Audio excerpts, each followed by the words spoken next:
All right. And we are live. Welcome to the Iron Lords podcast and the Lords of Gaming.net, episode number 111. And it's another glorious Sunday. We're back at the round table on the Lord's Day. And today, the realm will rejoice. We have the debut of the E3 2019 prediction series, and Nintendo is first up to bat. I'm extremely proud to have all this Nintendo royalty here at the round table, so we're going to get right into it. I want to introduce a Lord who is not only one of the best follows on Twitter, but is always a fantastic addition to any podcast panel. His passion for the Nintendo brand is evident in everything he does, while at the same time providing the hottest takes and expert gaming analysis. Introducing the global market researcher by day and master of JRPGs by night. The Lord formerly with 3 underscores to his name, and one of the very few Lords to not rank Zelda Breath of the Wild in his top 5 Zelda games of all time. Generally live from Nintendo New York and making his debut into the realm of the Lords.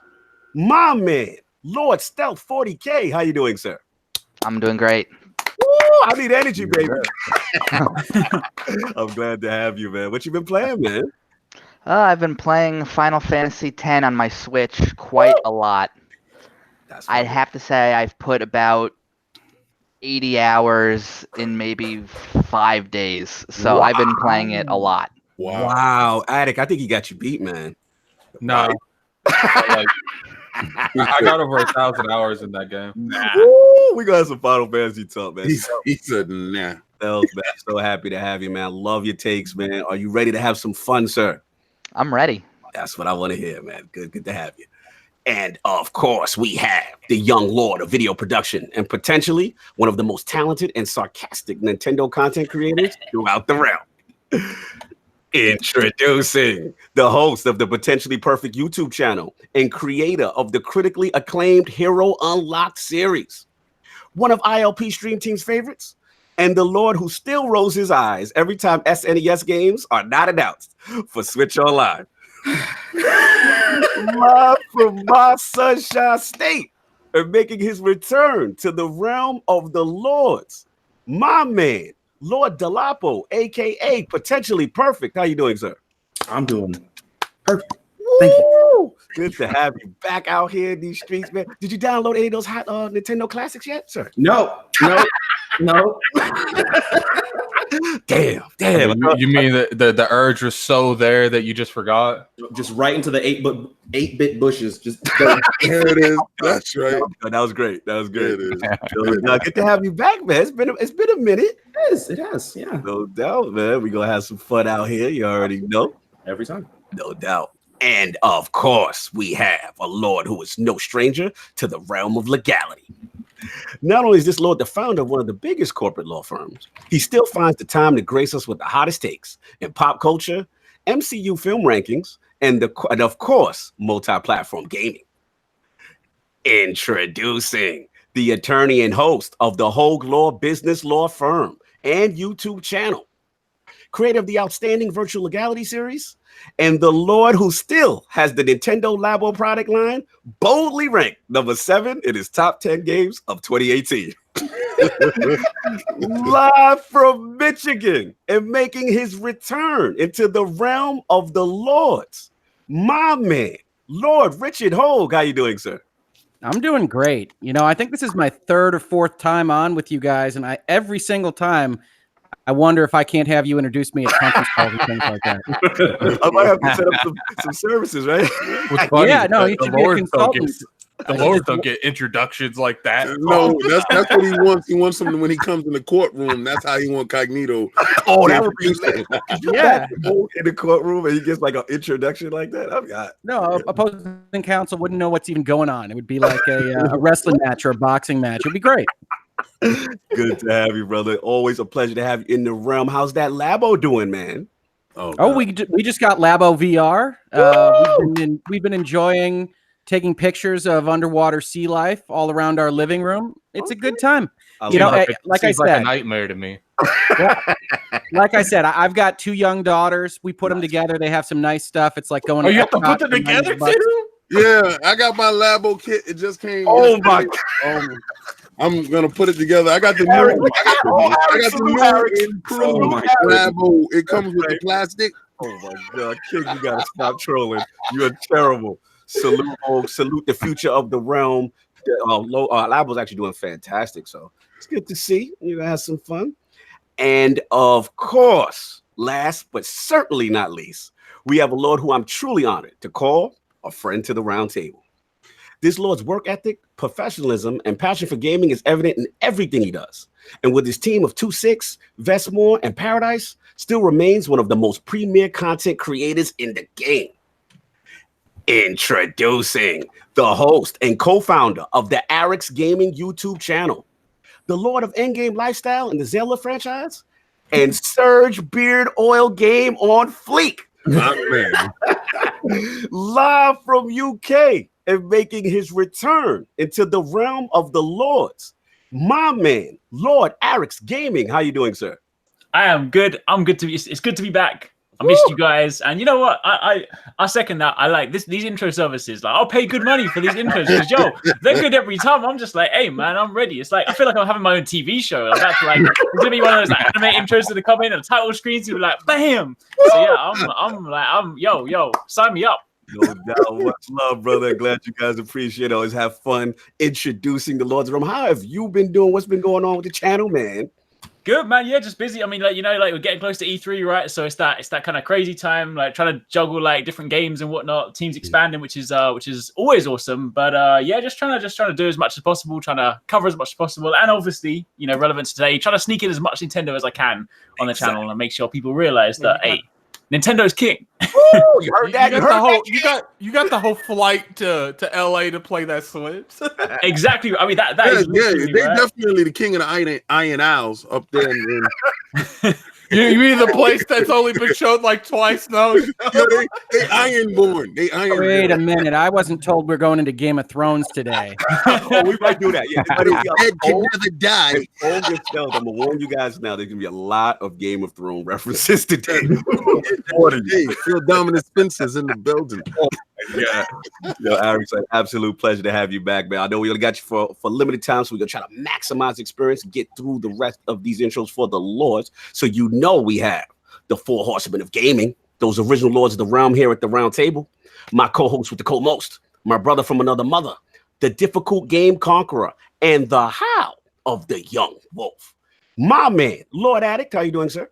Doing pretty good. Trying to emotionally prepare myself for tonight for Game of Thrones. I don't think that's possible. Did you sign your petition? Well, let's just be. I'm 88% sure I'm going to rant tonight after Game of Thrones. So we'll see. I predict Jakaris. Well, then Jakaris decision. What you been playing, sir? I've been playing Final Fantasy VII. I've been playing. You got more hours in Stealth. I don't know. I don't believe you, man. Stealth sound like you're going hard on you with that Final Fantasy. I don't know, man. He's still a baby in those hours. Oh, you get his stuff? You got to come from. Look, man, until you beat all the Dark Aeons and Pendulum, like, you can't really come to me like that. That is JRPG King we're talking to right now. I'm not gonna I should have noted that was over Saturday and Sunday only. Saturday and Sunday only. Tell him about that shakeable. Like, he done got you. He's shaking you. He's shaking you. It's a shame that you're on the Switch with no achievements, so I can't check you. Lord. Oh my God! So that's all it's been, huh? Yeah, no doubt. And of course, we have our most technical gaming lord, the solo gamer who lives for the selfish single-player experience, and also the Sofstradamus, Mr. Offline Profile Illuminati and Lord Patreon of the Iron Bank. My man, Lord Sovereign, how you doing, sir? I'm good, man. I'm chilling, man. You just get this Nintendo talk on. I'm good. Shut up, King. Shut up. I will make you bend to the end. Oh, this man got on rings on. This is bad. Right. One true king. I'm feeling very rejuvenated with the cavalry we have. Oh, yes, exactly. Yeah, this doesn't happen very often. We have to take advantage. Bring all, bring many. What have you been playing, sir? Nathan at all. Another thing. I downloaded the Castlevania Anniversary Collection for the Switch, and I played a little bit. Cool little collection. When not little. It's plenty of games in there. Everything up to right before Symphony of the Night. So it's cool. Castlevania has some of the best platforming gameplay ever in gaming, and the music obviously is amazing. Yes. So. King, don't you yes, notice Arekkz, do you have something to say? Don't always you during your segment. Don't you notice that they're always always in saying my they segment? You know. Don't you notice that they always be buying games with the Switch and not even playing them? I'm sitting here like, wow. fraud is Alerts in out the early. building for Sovereign. Sovereign gonna catch the fraud alert every week. But why? This is just. I had a whole week of I'm a game player, but I had a whole week of non-game playing. That's all right. That's fine by me. I play it every week. Listen, I thought your Switch was portable. It is very portable, but they work anyway. I thought you bought it because of work. I know, right? What happened? They are out of control. So you see what we deal with, right? Stop. Yeah, because you just hating. That's what I'm hating. I need you got a fraud. I need a hater light. Just need the hater light. Hate. I just like jumping in your segment. Sorry. So that's been it, sir. That's it. All right. No doubt. And of course, we have the incredible Hoeg of this, aka the Excess Gamer. Ooh. The Lord of Combat Sports, King of the Statues, who demands nothing less than a premium experience and is the leader of the Fraud Alert movement. Ooh. Beloved Lord King, how you doing, sir? I'm doing fantastic. Shout out to the WBC heavyweight champion of the world, trying to catch a body in the ring with that first right hand. Ooh. When he hit him and his body sprawled out, I thought he did catch that body in the ring. His old boy eyes rolled up in the back of his head like they was leaving. Like I know his soul was leaving. He said, "Please wait, don't do this on camera. Please don't leave me." It was fantastic.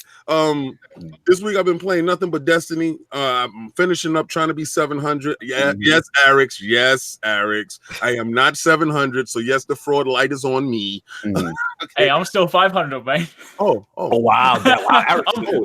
I've taken a couple seasons of back seats, so I'm behind, man. I'm the fraud light today. I'm the fraud. All right. Yeah, see, I thought when he was on today, I really thought I was in for it. I was playing real hard. I knew you was coming this week. I was like, I got to get to 700. I can't see this man and tell him I'm not 700. He's my go-to map. But I'm sorry. I feel like I let you down now. No, Anthem let you down. Don't forget. I was waiting for you to come back. I got you. Oh, I forgot about that episode. Yeah. Continue, King. No, but that's about it. I'm trying to get this stuff done so I can get on Division 2 and get these raids starting on Monday. But supposedly no one beat that on console just yesterday night. PlayStation 4. There's only one clear. No one else yet. It's crazy. That's because all the Destiny people ain't playing that. I heard it's absolutely crazy. But I didn't know this season of the Drifter.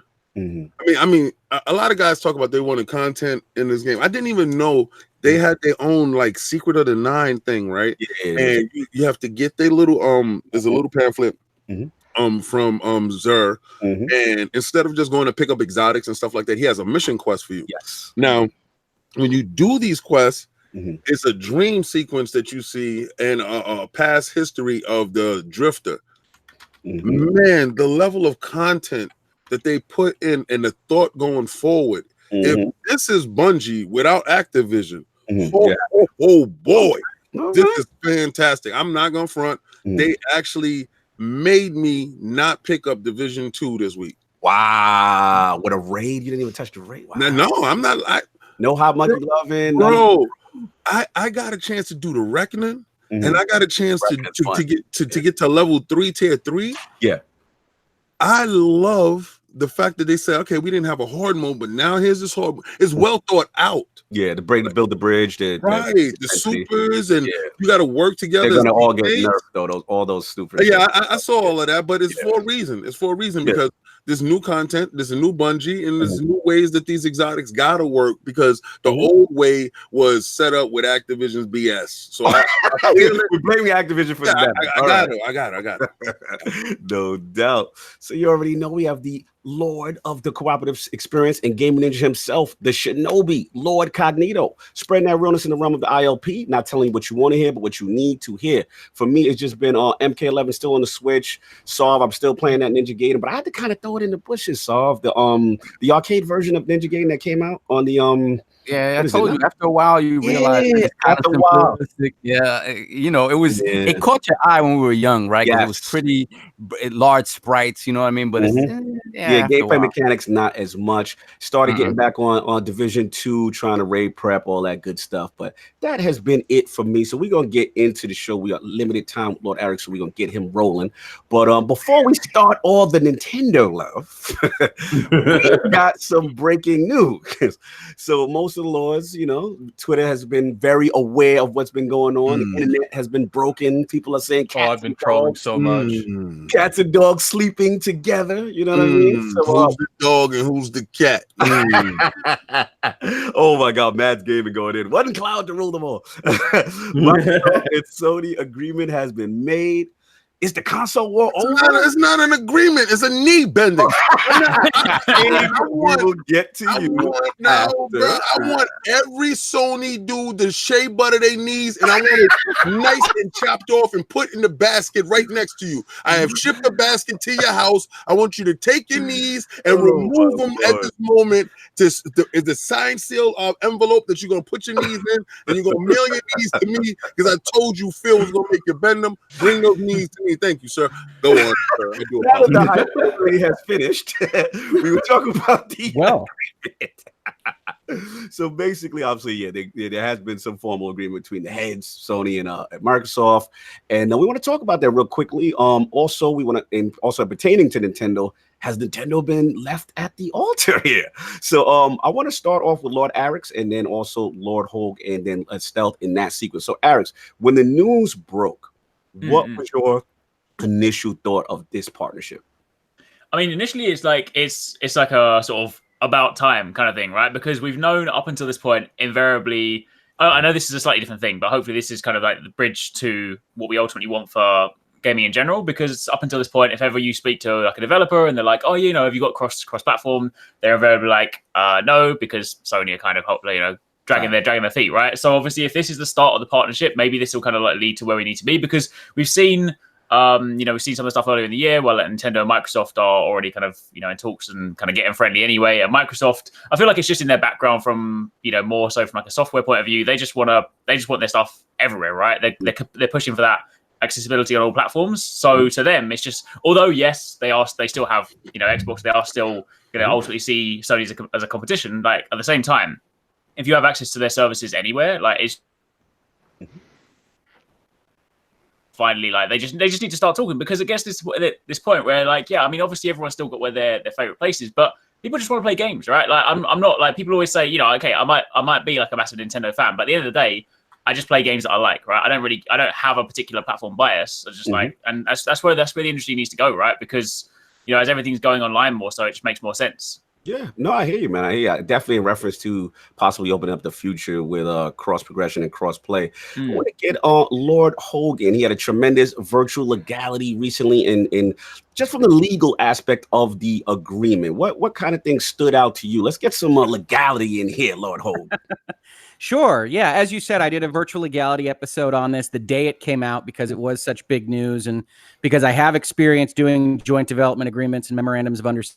And I think they put the actual term memorandums of understanding in the press release so that you know it's not a full license agreement. It's not a full joint development agreement at this point in time. But unlike some other voices on this podcast, I don't really see it as a full Daenerys requesting a knee bending. Although I might see it as banning on King's Landing. It depends. So you're saying, just so I clarify, you're saying that Sony is not bending the knee. Well, here's what I see in the press release. You can look at the press release yourself. I do cover this for like, I think 40 minutes in a virtual legality, but you can actually read the sentences in order and see what the quid pro quo likely is in the memorandum of understanding. So it looks like Microsoft really wants access to some Sony semiconductor secret sauce. And if you're familiar with Microsoft and Sony in general, the thought process is Sony does hardware, Microsoft does software.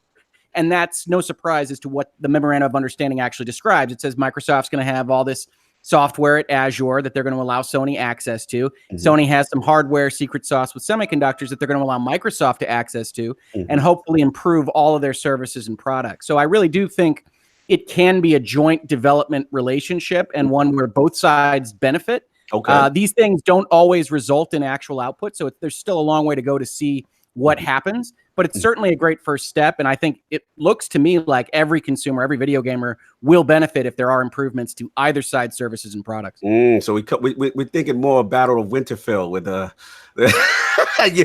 uniting. That's where we're going. Let's get some Game of Thrones references in it. We're gonna take that wet blanket and we're gonna put it right there on the fire. And we're gonna allow that to Jakaris right over there.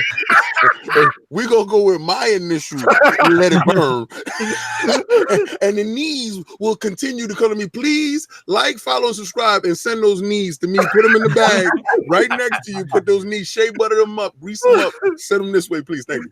Fair enough. Lord Stealth, man. I know you had some interesting takes on this on Twitter as far as hyperbole and people, getting maybe a little too excited. So, Lord Stealth, I want to get your take on this agreement, this news this week. Yeah, so it's not really something that's so surprising or shouldn't be surprising to anybody. Microsoft has pretty much made it clear that they want to move primarily from a hardware company in the gaming space to a services company. So, they've been open to working with Nintendo, and, they've talked about potentially working with Sony if, the opportunity was right. And this seems like a good opportunity because Sony's made it clear that they want to use Microsoft's platform for cloud gaming, for streaming. And, Microsoft will get a lot of money from that, down the line. As far as the hyperbole, yeah, I mean, the very first thing I saw was, does that mean all Sony games will be on Xbox and vice versa? And, that's not really what this is about at all. I mean, Sony's still the company that won't allow crossplay because they feel like their ecosystem is superior. Right. So, people have to slow down on that aspect of it. The brakes. All right, let me double this in because Delapo's back. I was okay. So Delapo's back. So I want to ask this question, then Delapo can jump in as well, which is, all right, now with this agreement, right? I'm like, Nintendo, remember initially we heard rumors of Nintendo and Microsoft kind of being the ones to marry up first and partner up. And then this kind of threw everything for left field. Now Sony's in the building. So is Nintendo left that out at the altar here? Stealth? What happens, man? What do you think? I don't think so. Switch is very, very appealing to Microsoft for one simple reason.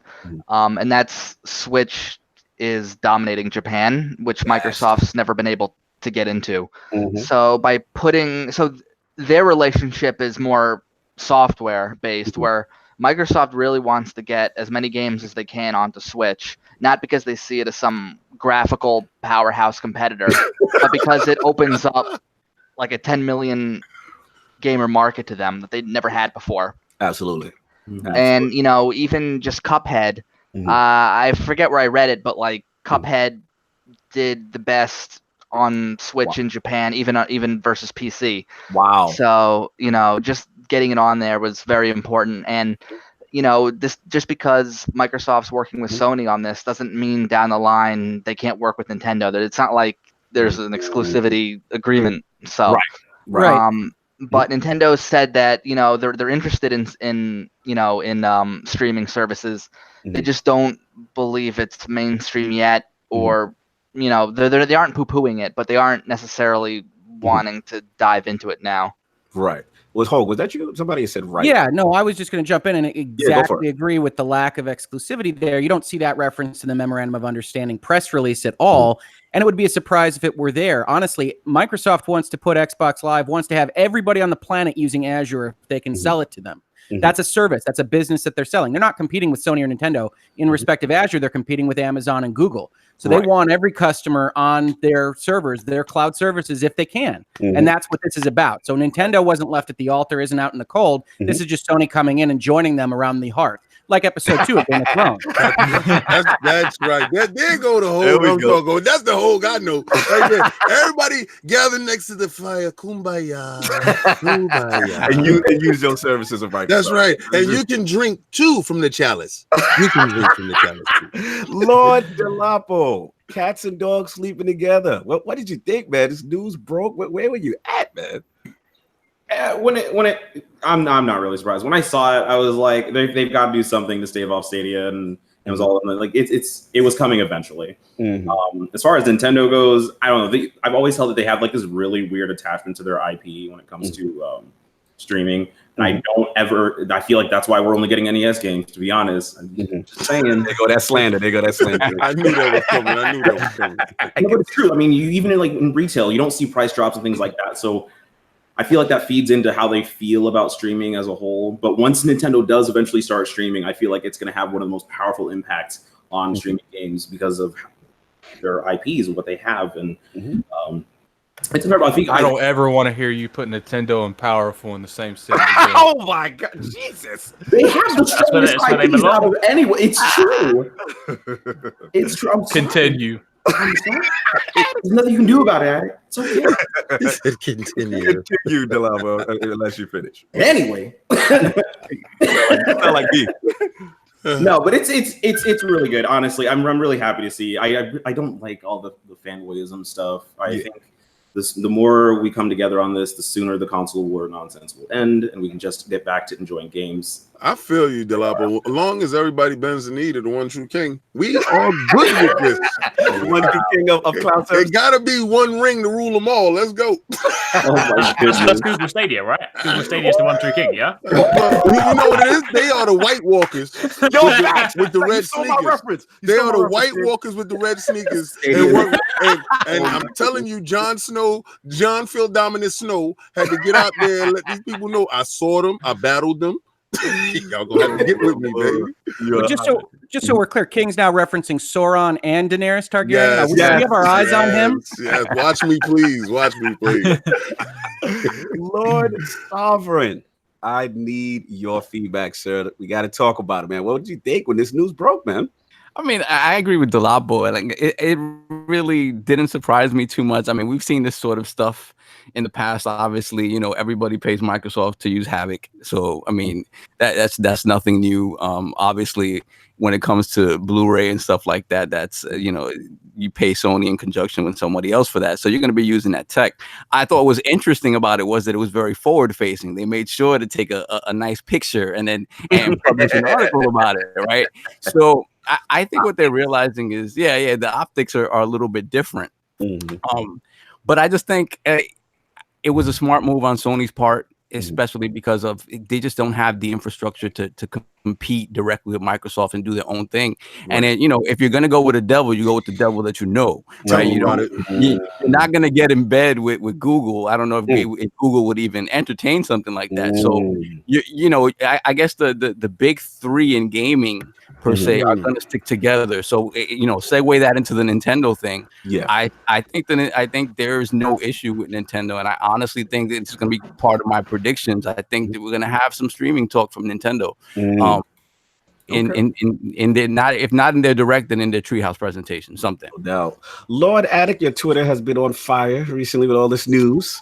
So where are you at with the coming together of Microsoft and Sony in this agreement? I think everyone's scared of Google. I think at the end of the day, I don't think Nintendo is out of it. I think if anything, this is Sony is Microsoft's mistress right now, and Nintendo's is the old lady back at the house. Tell them about it. Tell them about it. Tell them about it. References. There's more concubines. More concubines. Let's go. But I do think that we're going to see. I don't know. As of right now, I can't see Nintendo announcing anything streaming wise. Right. But it wouldn't surprise me that this is direction clearly the entire industry is going. That's the reason Sony partnered with them, because everyone knows it's going this direction. Boss Move says Switch is the side piece. I'm done. Moving along. Lord King, I know I saw some glorious tweets from you. People were DMing me saying, I cannot wait for King to speak on this subject. So, King, the floor is yours. Is this the moment where I'm feeling like Thanos in here. I'm feeling like everybody got to play for the same team. I want Delapo to go back and get my my voice cues for when I told everybody that everybody must bow down to Phil dominance. And I said it, and I told y'all, remember the visualization when Phil was in the middle? Yes, and he X'd out left and he X'd out right. Now, I'm going to tell you this. I guarantee you, Reggie's the realest guy here. Okay, all right. And I got to give Reggie respect because I know Reggie saw stuff on deck and was like, I don't play like that. I'm out. I don't play like that. All right. I know Reggie said. So are you saying that Reggie retired because they were going this turn? Yes. Reggie was such a man of principle with Nintendo. He had nothing to do. No, he said evil cloud infrastructure. No, what he had said to get out of it. Is this what we're saying? You know, listen. I know a lot of you guys are like, oh, King is wacky. He's not, listen, I told you that they was going to play together. They had to stave off the other people that was coming. And everybody was like, that'll never happen until y'all saw that tweet. And it was like, oh, God, no. And then you dreaded this day. Run from it. Hide from it. I am inevitable. It will happen. And that turned out well. Let me tell you. Listen. We don't know because there's so many timelines that opened up now, right? Now y'all seeing what's going on right now. The sad part is, as gamers, we shouldn't be divided. Yeah. These guys aren't divided. They're in the background working together. So the truce has been gone. The knees has been bent. There is no more, we are the rulers. No. We must band together. I love my Switch. So y'all hear me snap on it and all this stuff. I want original content. Okay, that's it right there. That's all I want is original content. I will purchase. My Sony. I love my Sony for the original content. Facts. All right. So, but the infrastructure suck. But now, if I can get like Xbox Live on Sony, boy, like that opens up. If I can get Xbox Live on my Switch, and I can get cross progression. If I can get stuff that PC has been doing for years on my console, that changes how we gonna game with each other. Could you imagine 5 to 6 million people on different consoles playing Division or playing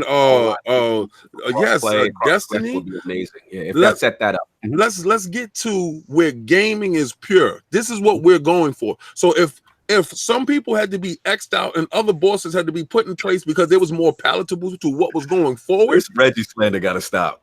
No, it's not slander. I respect Reggie as a man of principle, old oligarch. And you know what? He went out on his shield and he said, I'm not doing that. But 2 weeks later, we are in bed with Microsoft and Sony too.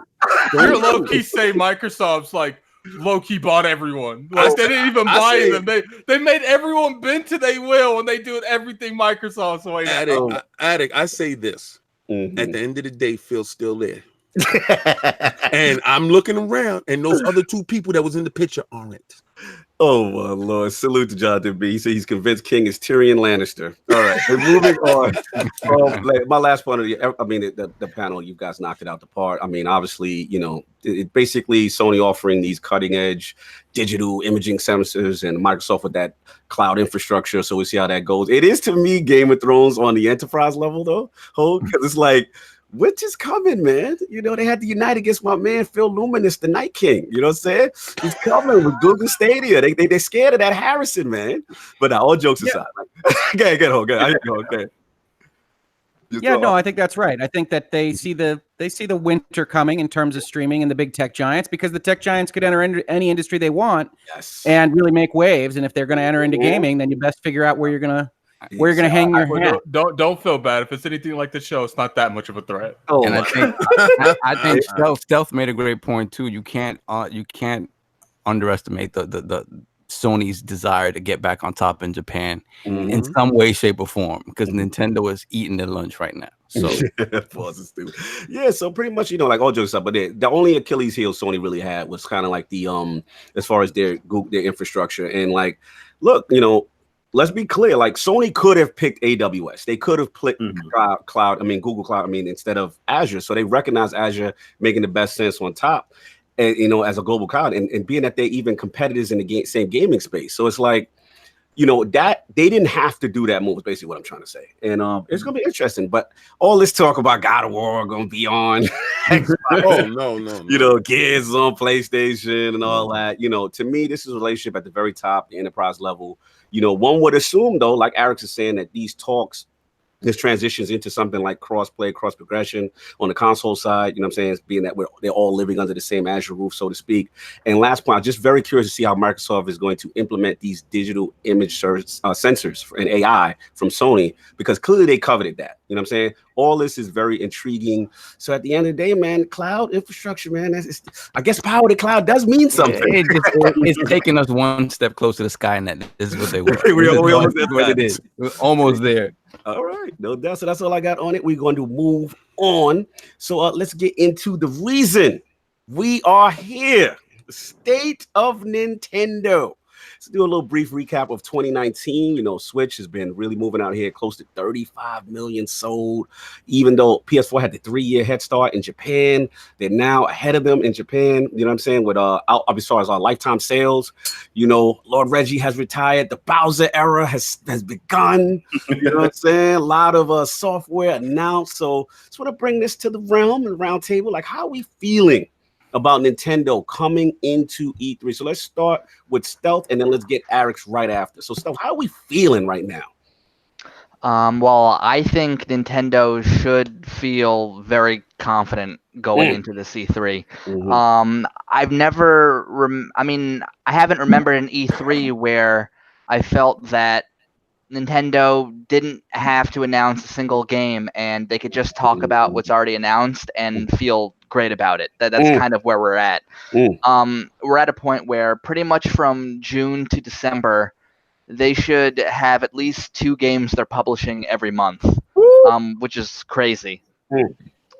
So yeah, they should feel very good. I know I felt very good, not necessarily because Nintendo's put out a lot, from January to now, but third parties have sort of filled the gap for me. But yeah, in terms of first party, pretty much from here on out, it's going to be crazy for Nintendo. Strong outlook there, sir. Lord Arekkz, how are we feeling? State of Nintendo coming in. Yeah, I'm super, like, for me, Nintendo are the ones that I always have my eyes on at E3. Obviously, I'm a massive fan anyway, but also partly because when you actually physically attend there, like the past 3 years, they've had like a massive, like their booth is just killer every year, right? They pick their game, they pick their theme, and they go like all out on that. And this year's an interesting one. I'm kind of sort of thinking about what the main theme and their main focus will be. And I feel like you'll have like a split booth this year because obviously they've got Pokemon, which is gonna be massive. They've obviously still got, Fire Emblem's coming just after E3, so I feel like it might not be like a huge focus for them per se. You've got the Zelda remake, and then people are still wondering whether we're going to get Animal Crossing this year. I'm not sure. I'm still not too sure on that one. But yeah, like the fact that basically on a first party side, the first part of the year has been a little bit slow, but there's a ton of great stuff. And honestly, I've been getting through so many great indie titles this year as well. So it's one of those things where for Nintendo, like I get kind of excited about everything that they announce, not just first party, because it just seems to be so like it's been a great platform for me to experience like other games that I might not normally have played. So like I picked up some of my favorite games like this year and last year have been indie titles. Last year, like Dead Cells, even though it was it'd been out before, Dead Cells on Switch was great, Moonlighting was great. This year Katana Zero. So I'm definitely. It's funny because in conferences when it comes to like Microsoft or Sony, often when they get to their kind of indie section, I like it tends to be where I drift off a little bit. But I guess because of the portability nature on Switch, I'm always like, this is where I'm at for that. So yeah, I'm excited to see like every aspect of what they have at E3, and I think it's gonna be strong. I think it's gonna be like it's also E3 as a whole is quite different because they revealed the show floor map this year, and like obviously we know Sony's not there. There's no Activision there. EA don't have a press conference there. Obviously they have EA Play beforehand, so like even the floor just looks quite different. In fact, like West Hall is basically just Nintendo. Like, South Hall is all the other like publishers and whatnot. But yeah, West Hall is basically just Nintendo and I think it's Epic or something like that. So yeah, it's basically Nintendo Hall. So yeah, it's gonna be good. Oh, that's it. Yeah, Sega. That's right, Stealth. Yes, correct. Yeah, man. Lord Delapo, man, how we feeling? State of Nintendo, where we at, man? Man, so there's going to be a lot of fan bases watching this one from the Nintendo side. There's a lot of franchises that should get announcements or further discussions. I mean, some of the worst Nintendo fan bases like Fire Emblem, Animal Crossing, and Pokemon. Just those three alone. And you got that platinum nonsense. So, easy. Oh, what's going on? No platinum slander in here, sir. No. My name's Arekkz, and I approve that message. I'm really excited for this one. I'm so ready to get more details on a lot of stuff. I think one of my biggest things is like the Animal Crossing one. How they're going to evolve this franchise, because they always do something like when it comes back to Switch, like since it's going to be on Switch, I think it's going to be something radical. I think it's going to be something really awesome and something that I can actually find entertaining, because I usually hate Animal Crossing, but I feel like something about it being on the Switch is going to be. Tom Nook's going to take your actual Switch. and I gotta say, Delapo, I love when you say that word, radical. yes, I like when he says that too. Awesome, man. Lord Hoeg, what are we feeling, man? How's that Switch feeling for you coming in to E3? Well, so I love my Switch. I play Labo on it with my kids. But yes, we do. Outside of that, I think they came in so strong with 2017. That was such an unbelievable year. I think, at least for me, it's taken me a little time to recover from that, and for Nintendo to recover from that in terms of their development pathways. But like some of the other people that have already spoken, I think the portability of the Switch has made me love indie games, things below a certain graphical threshold. And I've been playing a ton of them, and every time they're on the PC and the PlayStation and the Xbox and the Switch, I'm almost always getting them on my Switch, because the Switch can handle those games, and I can play them wherever I want. So I've been playing a game that I'd never heard of, which I understand came out on the PC last year, called Masquerada: Songs and Shadows. Absolutely fantastic. Couldn't recommend it more. $20. It's an action RPG with a fantasy world like Game of Thrones, and it's been great. It's been a great find, and I probably would never have picked it up, except I'm always kind of sifting through the Switch and seeing what I can play at the office, what I can play when I'm otherwise available outside of the home. And so I think the Switch is always going to be strong for what it is, but I'm not as invested in Animal Crossing and Pokemon and Fire Emblem, so we're still not back up to Mario and Zelda releasing in the same year for me. Okay. But I think they're going to continue to have a strong year, absolutely. No doubt. Lord Arekkz, how are we feeling coming in? Well, why I got to have the intro like that? I'm bracing myself. I'm bracing myself right now. I felt like it was like that moment where you're scared to pass the mic to someone. Like, yes, literally. That's I actually think Nintendo's going to have the best year this year. Ooh, wow. I think they're going to have a better year than Microsoft and Sony. Wow. Okay. All right. You're feeling confident, feeling good about it. I mean, to my knowledge, Luigi's Mansion is still coming out. You got that, Pokemon, Fire Emblem. Even regardless, I don't care about Animal Crossing people. I know that's still got a huge following. You just came off of Super Smash Brothers. They're still releasing information on that. They're going into the next Pokemon game with this the Pikachu movie that just came out. Yes. So they properly built this up. So I can't fault them on it. Lord King, where are we at with the expectation of Nintendo coming in? Now this is the one you should be scared to pass the mic to. Let's get it in. Let's get it out now. So knowing that last year we felt that their little direct thing was hot trash. I liked it. It was only good for Smash people. I'm sorry. So you're living in King's world. No. Actually, if you had to been at E3 with us, shots fired. You would have been on shots fired your own state. That's right. You would have been on the couch and you would have got up and left me and Cognito there as well. I watched that whole thing. Wait. Stealth agrees. Well, yeah. I mean, I do agree that unless you were a Smash fan, it probably wasn't the greatest. I am a Smash fan. And actually, the two directs they had afterward were better than E3. Yeah, it was definitely 100% better, right? We sat there, we watched, and we waited, and we pleaded with everybody that was around us to stick around because we thought something spectacular was going to happen. Because we know at their presence at E3 is fantastic. I'm not gonna lie, like Arekkz says, when you go there, their presence is second to none. All right, you get to the Nintendo section, and it is like shoulder to shoulder, elbow to elbow. You can't even walk through it. You can't, you're putting your cameras away. You're trying to get to your little interviews. You're trying to do as much as you possibly can, as early as you can to get out of there. Black Friday. Yes, good analogy, Phil. Yeah, it is definitely just like Walmart. I actually don't think I don't think that's accurate, but I think that they got more traffic going through there than a Walmart on Black Friday. Like you can at least like low key get around a little bit on Black Friday. You come to a halt. When you complete halt. It is definitely the main attractor. I think Nintendo has always captured that youthful exuberance when they do their shows. Yeah. So going into Nintendo this year, like Arekkz says, I really do believe that they're gonna have the best year out of the three.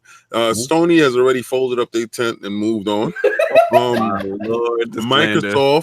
Microsoft is gonna give you the best E3 that they got. They're gonna show you exactly why everybody else bent the knee. I expect Nintendo to make some form of announcement. I know Microsoft probably said, "Well, let Sony go first." We already know, hold on to just a little. Okay. So I just truly expect Nintendo to have a spectacular end to the year like they had to the beginning. So I don't really care for Animal Crossing, but I got 3 kids upstairs that do. So financially, I'm invested in Animal Crossing, even though I don't want to be. And I might buy 3 Switches this year because of Animal Crossing. You gonna get that mini coming in hot? No, I'm not buying no mini. I'm not buying my children no mini. It's either they're gonna get a Switch or they not gonna get Switch. They're not buying a half Switch. We don't want a half Switch in here. Okay? The better question: are you guys picking up this Pokemon game? Or are you gonna fraud like you did last year and say you're gonna buy it and not buy it when it comes out? And this isn't directed towards King. This is directed towards LordCognito and Lord Sovereign. Last year, this isn't your. No. Yes, we did. Last year, you said this isn't your Pokemon, it's my Pokemon. Exactly. And guess what? Did you have the only one that bought this Pokemon. Wait. After frauding, though. After frauding, you purchased it. Don't give me that. Don't give me that. You frauded up front, and then you said, okay, I'm going to get it. He did fraud. He did. Up front, you were right with us. Up front, you were right with us. I'm not getting this. No. I was against the movement, and you guys said that those were made for you. This is my Pokemon game. This isn't yours. We were just trolling. There was no way I was getting. Once I found out what that was, there was no way I was getting that, and neither was Cognito. And you knew that up front. You knew that. But y'all buy crappy games and don't buy the good games. This is what I don't understand. Like, I don't get it. Was it the greatest Pokemon game? Absolutely not. But it was still a fun thing to play. Moving on to Solve. I want old school Pokemon. Go ahead, because they're never going to admit it. I'm kind of pissed off because we're not getting. There's no dissension in the ranks. There's too much agreement, man. Like you guys are killing me. We all in agreement that y'all frauded. So let's go. This is not. Continue, Solve. Yo, it's funny how there's a lot of revisionist history going on. You know we can go back to the tapes, right? Yeah, I never said I was buying that. Tapes, record it, watch it, write it down. We got it. Don't worry, Solve. I'll create a. So, like I said, I'm a little bit tight because we have Arekkz and King just bending the knee, and now I'm not getting any dissension from you guys. Wait a second. Time out. I need you to stop that. No. Hold up. You came in here and you agreed with everything. Whoa, that's not you. That's not you. No. Hold up. You're thinking reasonably now? You're being reasonable. You want us to disagree with everything? Right. I expected some irrational, unreasonable points. No, and I didn't get that. I didn't get any of that. I'm disappointed in you guys. I really am. No, King. LordCognito, I take back everything I said. Thank you. Switch isn't going to do anything this year, man. I'd rather chew rocks than play the Switch this year. That is the addict that I know and love. That's what I want. Get back on track, fellas. Arekkz, Let's get your thoughts, I please. just gotta say, so- Arekkz, I do apologize because they want me to rant like a madman on some point that I feel that Nintendo was definitely going to Nobody wants to see you on your best behavior, King. I'm sorry. I'm not going to say something that's not I can't believe we're getting attacked for agreeing. Like, I can't believe it. So anyway, yeah. So, I agree with Stealth on this. Like, they don't have to announce anything new, and they still win. Like, just talking about stuff they've talked about already. Like, if you really think about it, the beginning of the year was kind of slow, right? You had New Super Mario U, you had Yoshi's Crafted World, which is very kiddie-like, very simplistic, beautiful game, but not going to move the needle. And then you had Travis Strikes Again, which was whatever. But everything else that either they're publishing or they're developing first party coming down the pipeline that's probably coming out this year. We probably get dates for at E3.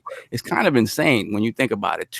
At least two first party or published games by them per month throughout to the rest of the end of the year.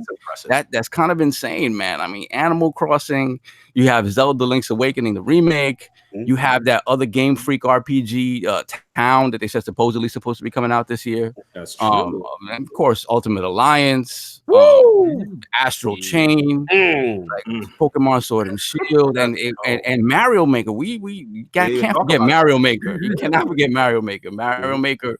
When I first saw it, I said, okay. I'm actually picking that up day one. Yeah, Mario Maker kind of nuts because I thought it was going to be, you always wonder if it's just going to be one of those, right click, save as, and move it over. And the last 10 minutes of that was all new stuff they added to that game. Kind of insane.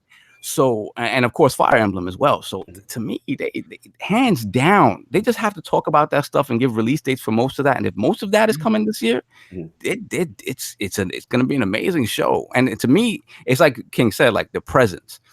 Their booth is always the greatest. Then you got to remember afterwards, the Treehouse stuff is a little slow, but at the same time, what they did to sort of mitigate that slowness a little bit is that they give you actual announcements during that as well. Like they announced Samus Returns there. Like, so you're always going to get little announcements sprinkled in there. Then you have Nintendo World Championships for Smash and for Splatoon. So they keep you engaged in their booth the entire time. Like, it really is theirs. We've been talking about Microsoft and what they're going to do with this, that, and the other. Nintendo presence there, it can't be understated. Like, I think they're going to have a great show. I really do. I'm going to finish my point and then get into predictions because I want to get Arekkz in before you leave. So, yeah, literally same thing. I agree with completely all the panel on this. I think that the, more and more you're starting to see third-party, full-featured exclusives like the Mortal Kombat, things of that nature. It is the de facto home for indies right now. I mean, it's not even close. You're starting to see a lot of that stuff really thrive. All the Lords have spoken to multiple developers, and, they generally, the consensus seems to be that they're title does well as a port on the Switch, and a lot they're gonna see. What they have revealed Super Mario Maker 2. You know what I'm saying? That's gonna be a big one. So we're gonna see what goes on. So I want to switch up. I know Arekkz is not much long. I'm gonna go to predictions, expectation, mic drops, and let's get Arekkz before he goes because this one I'm dying to know from Lord Arekkz. So, Lord Arekkz, man, what do you feel like? What are your predictions, your expectations, or just any maybe possible mic drop moments for you? For E3 that direct, like what do you need, Arekkz? Let's go. So I've got four things that I would love to see, right? So one of them is it's one of those weird things, right? Like it feels funny to sort of always hope for like a port of things, but there's some games that like we're on Wii U that I just want to play again, man. So like Wind Waker HD on Switch would be real nice, nice. Buy that day one. Exactly right. I mean, like there's so many games that it don't matter how many Zeldas come out, I'll buy them all. That's the thing, right? Like, I played Wind Waker back in the GameCube days, but I bought it on Wii U, but I still never played it. It's still sealed for my Wii U copy because it just didn't. The Wii U just didn't get much time for me. So that I mean, like to be fair, like Zelda is my number one series, so I'll take any Zelda, like whether they do like Skyward Sword HD or Twilight Princess. But I feel like Wind Waker is the one that I really want to see. So that'll be there. Yeah, Second one, in light of like a recent release. Imagine if they announced, and this is a far-fetched one, right? But Dragon's Dogma 2 exclusive to Switch. You talk about Dogma? Imagine, because Like, because it's actually weirdly, that's another one of those games that when it came out, it kind of like didn't really get the traction. It kind of. I don't think that's far fetched. I think that's something that they would go for. That could be because Stealth, do you think it's possible? Give us some hope, Stealth. These are the bushes. But then the third one, right? I mean, this is probably not going to happen at all. But you know what? Like before they announced Link's Awakening remaster, I was like, the one thing that I've missed for the longest time is Four Swords, right? Four Swords Zelda, and like, it'll be perfect for Switch. So, and what they could do, I know it'd be wild, but like Four Swords in some other games has always been kind of like a kind of an extra edition. So imagine if they did say they announced during E3 during the Treehouse, like, oh, by the way, there's also a new component we didn't tell you about in the Link's Awakening remake, where there's like a second version or like a part of it where you can play Four Swords. That would be crazy. Yeah, that would be really cool. I'd love to see that. And then also on the Smash front, I'm looking for the next character, and I'm hoping for a Monster Hunter character akin to the way they did it in like Marvel vs. Capcom, but just obviously better than that. Because I'm just like, well, if you look at the roster, right, you look at everything they've got, they've literally only got Rathalos as a monster, but they don't have any of like the other stuff. There's like a big gaping hole there, and they're either doing that because they're saving it. Because obviously, if a character comes, like you see when like Joker got added, they added a ton of like spirits and stuff for Persona. So maybe they're leaving that there because they're thinking, hey, this could be. So I mean, and you know, Capcom. It doesn't make sense. They would have so much assets, but not a character. Exactly right. Yeah. So it's like, you know, you got that, and they've got such a great relationship now, like this working relationship. And I think to myself, you know what, like Monster Hunter's on Switch. Like, admittedly, Generation Ultimate was more of like a port, but I'm just like, yeah, I mean, that would be amazing. That would be crazy. I don't even care how that character plays. I'll become a Monster Hunter main. Like, I'll just use that. I'll learn them. That's the one. So they're my main ones. Those are your main ones, no doubt. Lord Hoeg, man, what would be your mic drop moments? What expectations? What you want from this direct? Well, I think Nintendo's usually for the past couple of years kind of seeded the ground with what they're planning to come out with. So I'm not expecting a ton of surprises, but what I would really love to see is on the hardware side, I would love to see a Switch with some more juice. You know, there were some rumors about a Switch Pro, a Switch Plus, something like that. I love the Switch, but just a little bit more juice would get me a little bit happier about things like the Marvel Ultimate Alliance 3 and things of that nature. Other than that, I see them bringing more Wii U stuff and more Wii stuff up to the Switch. I do. And there's a lot of stuff to bring. I think that they could have a Metroid Prime trilogy release edition. I think they could have those Zeldas, Skyward Sword, Twilight Princess, Wind Waker brought up to the Switch. And maybe something off the wall like Tokyo Mirage Sessions, something from like that series. Because I think the Shin Megami Tensei stuff is still out in the wind somewhere from the announcement from the launch of the Switch. So I think that could be useful, again, for kind of consolidating that Japanese market. But I expect a relatively surpriseless E3, but maybe with some cool hardware news. No doubt. Lord Stealth, are we back, sir? Let's see if he's back. I'm here. See. Okay, there he is. So what about you? What are like your predictions? Like what could be some hot moments for you, mic drop moments that would get you all excited about this direct? Yeah, I have quite a few predictions. A few I've revealed on Twitter, some I haven't. But let's get that Stealth. I'll start with Smash Bros. I do think we're not going to get just one character. I think we might get two characters from the pack. One will drop the day of Nintendo's presentation. The other will get teased or dropped. But I definitely think we'll see two. Whether that's, potentially a Monster Hunter character or, even potentially maybe a Microsoft character, Steve from Minecraft or Banjo. I even floated the idea of I even floated the idea of maybe Sakurai coming out on the Microsoft stage and announcing it, something crazy. That would be insane. Yeah, but I do think it just because of the fact that I hope that happens. Just because of the fact that it's Nintendo and Microsoft kind of leading this thing this year, it might be the E3 could be the time for the Microsoft character. Twitter would be lit if that happened. Yeah. It would be lit. Another knee. Oh my god. Continue, Stealth. Yeah. In terms of Square Enix, I think we might maybe see a Bravely Default HD collection coming to Switch. I think we might get some Kingdom Hearts ports. Yeah, Kingdom Hearts ports. Kingdom Hearts. to cut you real quick. Arekkz, I know you've got to go, buddy.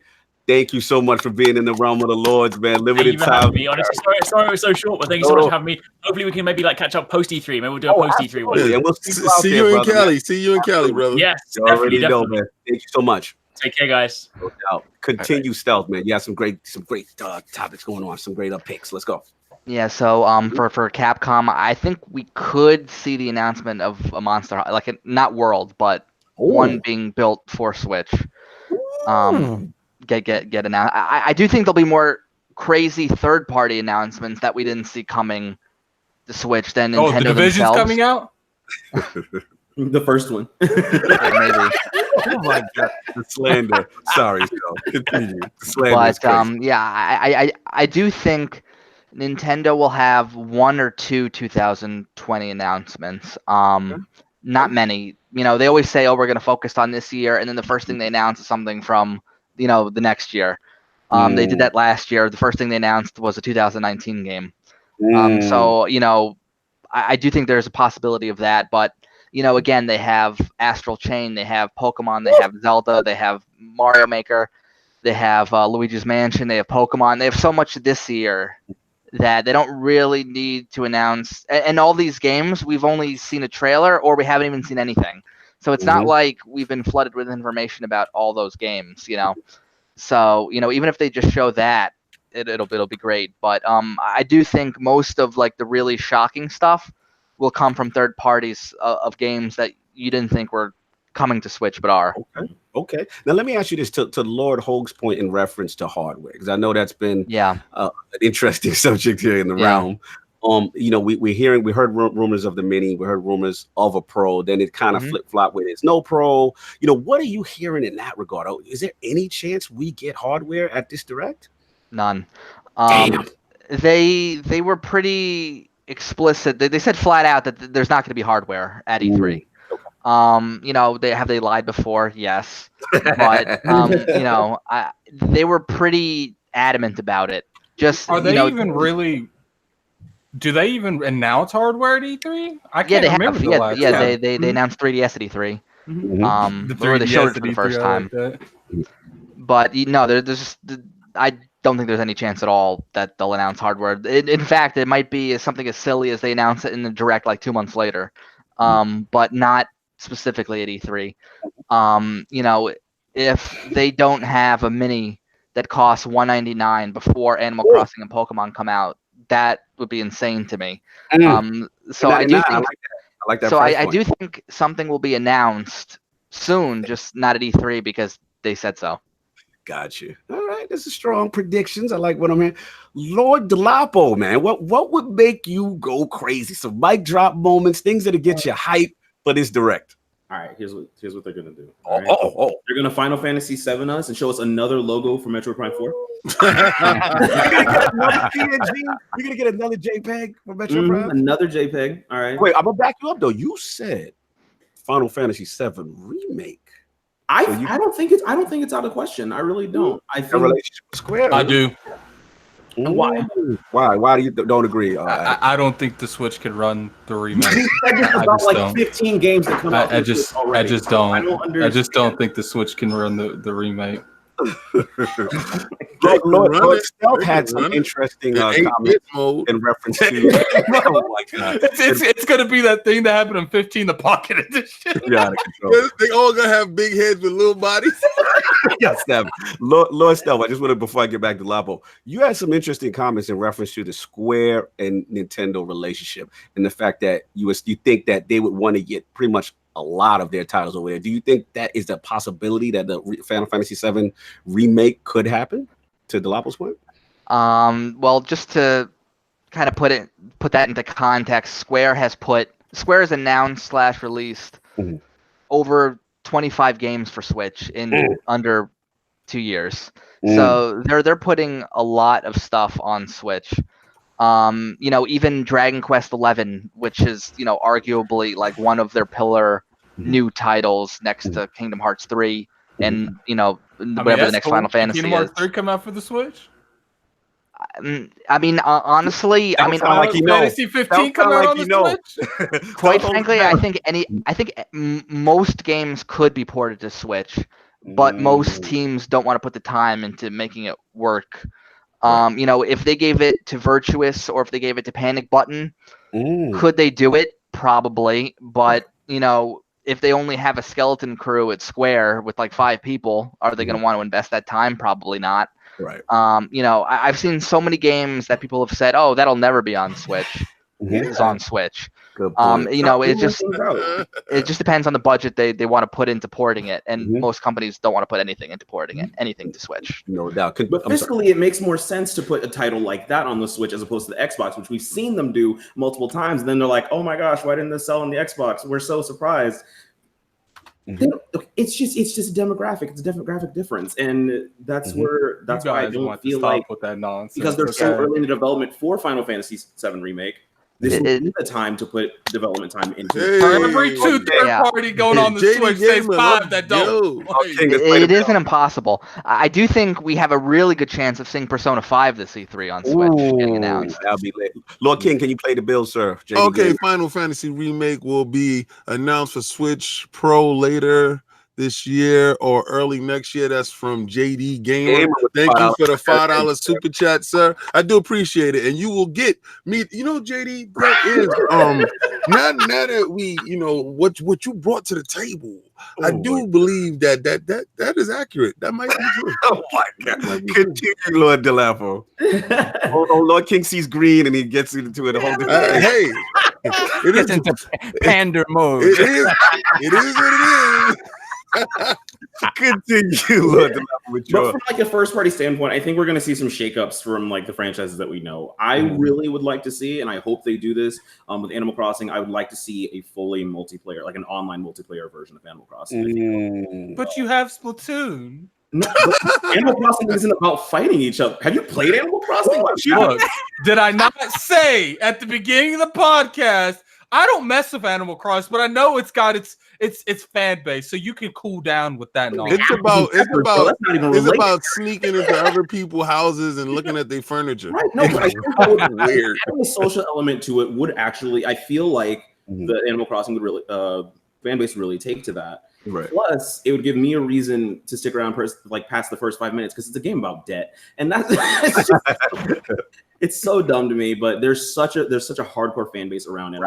Very successful franchise. Yeah. I don't understand why, but I really do hope they do something to pull. No doubt. So that's what you got for your mic drop, your moments that you need, Lord Delapo. No, mine was the banjo thing. He took it. But yeah, no, I really do think banjo. No doubt. Lord Addict, I need your mic drop moments, things that'll get you hyped for this direct. Man, people say they don't like remakes. But when it comes to Nintendo games, I'm about that remake life. Like you hold on, wait a second. Come in and King must respond. We got 108 Dragons TV. Shout out to Lemetheus, my block brother. What's going on? Switch ports are hopeful. You got to say it really, most of really the ports good, are done by side dev and not the main dev. Even Mortal Kombat 11 wasn't done by NetherRealm. Right, they usually set it out to another. And you know what, Dragon? That's accurate what you just put in there. And I will say, I will say that is spot on, sir. That is spot on. Thank you for bringing that to the realm. We do appreciate that $5 has been bought off. Continue, Lord Addict with your prediction. Like, I think what I would be happy with is a Luigi's Mansion 3 release date, relatively close, probably like September-ish. Halloween. Oh, I know you want Luigi's Mansion. That makes sense. I want that. I want a little bit more info on Pokemon. But I want them to do a whole 30 minutes on Pokemon. So you want the whole direct, almost like no, I don't. No, I said, but I don't want them to do a whole 30 minutes on Pokemon. You want them to fold the direct. Like I would be okay with like them ending it with like 7 or 8 minutes. Nah, give them a good strong 2 minutes. No, don't get it twisted. They're going to spend a good amount of this direct on that game. Okay. That's probably one of their biggest games, if not their biggest game coming out this year. I think it will be their biggest one. Yeah, probably one of the biggest ones, man. So and then my mic the drop moment. Let's go. That's what I want. I wonder would be if they did what they did with the GameCube and they dropped a collection of all the Zeldas. Oh, okay. I would lose my mind if they did that. Okay. Real quick, because I got to ask you that. I got Stealth and you in agreement. Wait. Is this a pigs fly moment, or is this like real moments you think will happen? I mean, because I can say stuff too, but I'm just saying. I thought you wanted real stuff. I think that, look, I don't think that's going to happen, but I do think it could realistically happen. It probably won't happen. I think that too. I just don't think they'd be like HD remakes. I think they would just. I think they'll just port the 3DS versions. Yeah. Okay. Let me I want to backtrack on your Zelda comment because you and actually Stealth Lord Addict, you guys have a bond when it comes to Zelda in reference to dungeons and in its place in Zelda games. So like, where do you both stand on that? You still in that pocket, Stealth and Addict? As far as the greatest Zelda games? I think Breath of the Wild probably had the trashiest dungeons that's ever been in Zelda. Wow. Stealth, to you. Like, I don't even consider them dungeons. They're like the mini dungeons that you go before you go to the dungeons in the other Zeldas. Lord Stealth, are you in agreement, sir? I'm not sure I would call them trash, but no, they're horrible. Let's Stealth finish. But because of how not great they were, like I've mentioned, I wouldn't put it in my top 5 Zelda games. But yeah, like dungeons are very, very important to me when it comes to Zelda. Like I was going back and playing some of the older Zeldas, and then it hit me. Yeah, that Breath of the Wild had some really bad, really bad dungeons. I thought their dungeons was wonderful. They were casual friendly. I thought they were delightful. If you can literally go from one to the other, we're having to go across the map, open up the Megazords. You could literally probably do them all in 30 minutes. Yep, and that's the best part about it. That's what I like. The old Zeldas, regardless how many years you played, how many times you've played it. There's some Zeldas that literally will take you 2 hours to do, even if you know what everything. I want that same exact team to work on the new Zelda. I want the same squad. Thank you. Same squad. Confirm that you some type of a package of all the Zeldas. That would be like an ultimate. It would. Like if they gave Wind Waker, Wind Waker or Majora's Mask would be enough. Okay. Because I think there's some of the best Zeldas out there. I think Twilight Princess. If I got Ocarina of Time, Majora's Mask, Wind Waker, and Twilight Princess, and like that 3D bundle Link, Legend of Zelda, like that would be enough. They could even charge me $100 for that. He said, we all know Nintendo's not bundling them games together when they can sell it to you separately. They're probably not, but. If they did that, I would done it before. Yeah, but they did it for the launch of a console. Like I think we're past that now. Okay. But I do think it could happen. Do I think it's going to happen? Probably not. Why are we saying like Nintendo doesn't bundle games? They still bundle games. They just did like a Kirby pack on like the Wii, like and when the Wii was done, they did a combo pack for the Wii. So I don't. They can still bundle. They're still selling the Wii for $400. Yo, would you stop with these dudes, man? I'm just saying nothing is impossible. Lord Hoeg, is this out of the realm of possibility in your opinion? I honestly don't know. I think they could do whatever they want, but I think it'll be exciting to watch. Okay, fair enough. That's what you got it, right? And probably besides that, I would just want some more third-party stuff that is portable friendly, like XCOM, stuff like that. Like I might joke around, but even if the Division 2 or Destiny 2 was on the Switch, I'm still not playing it on the Switch. Like I prefer games like XCOM, stuff that I can easily go to the airport, play. Man, XCOM, War of the Chosen, or something like that. Even if they went back to the first ones, I'd be happy. Yeah, and that's all they got really do, because for the most part, like my Xbox, I play with third-party stuff. So my PC, I don't really do much on the PlayStation. Like the games that's coming out this year that I actually in any remotely anticipating are on the Switch. So fair enough. Lord Sov, my Switch brethren. Fraud brother. Fraud brothers. The fraud brothers. Hate, all this hate, man. We need to win, to drop the mic on these boys. Let's Put go. that thing back in your pocket. So that, King, you owe me knees, man. So you should be talking like, you owe me knees, dude. Don't follow with that dizzy crap, man. Let's stop it. Let's stop it. You ain't getting no knees. I feel like you woke up on the wrong side of the bed until that PlayStation 5 show up, because he ain't playing no games all week. He frauds. When that PlayStation 5 show up and you gotta swipe it, that's when your knees will show up.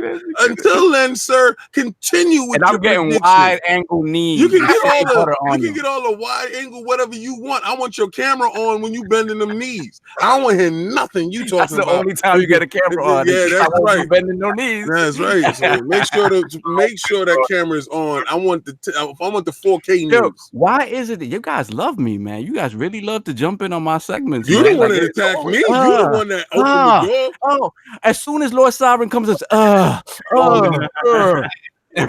somebody's grumpy. Somebody get him a Snickers. Continue, sir. We need your prediction, sir. So, just simple predictions up front, like things that could happen, like more Wii U stuff. I could see Pikmin getting converted and brought to the Switch. I can see Samus Returns finally coming to the Switch from the 3DS. I can see that happening. Hold on. JD Gamer with the $2 super chat. Somebody tell me who's been bending the knees. Not yet. Not yet though. The most recent knee bending. JD, now that you asked that question, let me give you the one true answer. Sony has been bending them knees. There you go, JD. Thank you for bringing it to the realm. I do appreciate that. You are right, JD. That is true. They are bending knees out here. They are bending knees. Legendary right now. Continue. Yo, for real, this is ridiculous. What's going on, brother? Good. So beyond that, maybe Prime Trilogy. We do get that at some point. I don't know. It might be. I don't think we're getting any Metroid Prime 4 stuff. And not even an announcement or anything, or trailer or anything like that. So I maybe Prime Trilogy. Maybe something that's kind of out there. I think maybe we get Apex Legends on the Switch. Oh. EA? I think so, man. I think so. Like, I think why not? They've already proven that it can run on a phone. So. Hold on. Hey, Dizzy, what's going on, baby? How you? Yeah, you read that one. Read that one out. You gotta read it with that. Yes. Hold up, you gotta read it with that Jamaican accent because that's epic. Shea butter lotion knees to solve till this day. Please like and subscribe. Yo, you know what? Time out. I must say, Dizzy, you might be on to something. And they must. Hit that like button because it's 79 of you. Now, all that other stuff that you wrote in is crap. But I do say like, follow, subscribe. That is fantastic, Dizzy. You have brought up a great point. Thank you. Come again. Continue. So yeah, I think Apex, they've already proven it can run on phone. So I don't see why it's not going to come to the Switch. That would be a cool little. I would say a boon because I think it's. I don't want to say it's dying down on consoles and PC, but it's kind of plateaued a little bit. They could jumpstart a little bit by putting it on there. But for me, the mic drop moment would be anything that involves Microsoft coming out on stage. Woo! And like I said before, I think we're going to hear more. I think all the experiments they've had in Japan with the streaming and the cloud stuff, I think they're finally going to bring that over. Since Microsoft said they're going big on cloud, it would make sense that Nintendo have something there to talk about as well if that partnership continues. So for me, Phil coming out on stage, somebody coming out on stage talking about, whatever their cloud service on Azure or xCloud on the Switch, showing off, I guess they had Resident Evil 7, they had AC Odyssey. So something involving that would be great. I think it's a mic drop moment for me. Now, King, I need your mic drop moments. What would get you excited? Okay, now all this hyperbole stuff is out of the way. That wishing on the star stuff is gone. I want Nintendo to actually release the restraints that they put on the Switch. There's 3 different modes that your Switch runs at. Shout out to Digital Foundry for putting this information out there. And I want them to release the Switch because when we went to PAX, we saw these Switch games running beautifully, right? So and this is why I don't think there's hardware that's in the future. This is why I gotta say Stealth is right on this part. There won't be any hardware announcement. You've been purposely holding your system back that you can release the secret sauce and allow these games to actually take advantage of it and show what the Switch can really do. We knew since the Switch was basically a trimmed down version of the NVIDIA Shield. And the NVIDIA Shield is a very powerful system. And I just wanted the Switch to live up to that power spec of it. So if we can get them to release that and allow the games to run in an optimized fashion, I will love that. That would be my mic drop moment. And as far as them saying something like, okay, since I was doing hyperbole, and maybe it might happen. Me personally, I know Game Pass is coming, and hopefully it comes this year. Ooh, that'll be fire, man. I would love that kind of stuff. Yeah, you guys are pretty much on it. I mean, we're all on the same type of time. For me, ain't nobody mentioned my astral chains. I would love more information. And I'm super hyped for that, despite Delapo's hate for platinum. You know? I think that's their turn to drop the ball. You know what I'm saying? Well, we see. We got to see, man. Everything I've seen so far looks okay. But Metro Prime 4, that would be crazy. I think that would be nice. Let me see. Yeah, I think I'm with Stealth. I think definitely another Smash character gets announced because I believe they have like a tournament going on during that time with E3, part of their announcements and stuff like that. Hopefully Animal Crossing. Spicy takes now. Let's see. I would hope that would be lit if that Final Fantasy VII remake, y'all, could somehow get announced. I mean, we know, like I said, Stealth is on it. Like, we know that relationship is there. The question is, like Arekkz said, can it run it though? You're gonna get pocket mode. Yeah, you got pocket Final Fantasy 15. I don't know. That's what you're gonna get. You're gonna get pocket Final Fantasy Remix 7 pocket mode. One would hope that these guys are working feverishly to try to get that thing on there, depending on the engine and stuff like that. And me personally, and I think Hoeg appreciates it, I want that Discord app partnership.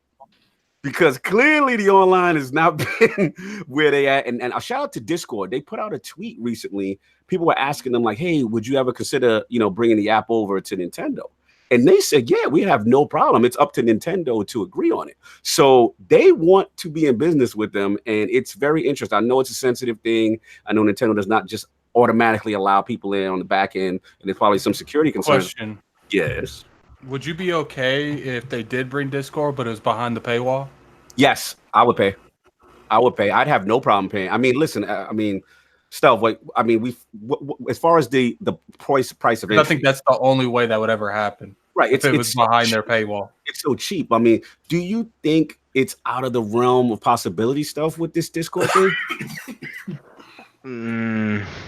I mean, that's not out of the realm of possibility. How likely is that? I'm not really sure, but what do you think is more of the holding up? Is just the fact that Nintendo wouldn't probably allow that type of sensitive information exchange, or like that probably has a lot to do with it. Okay, I see what you're saying.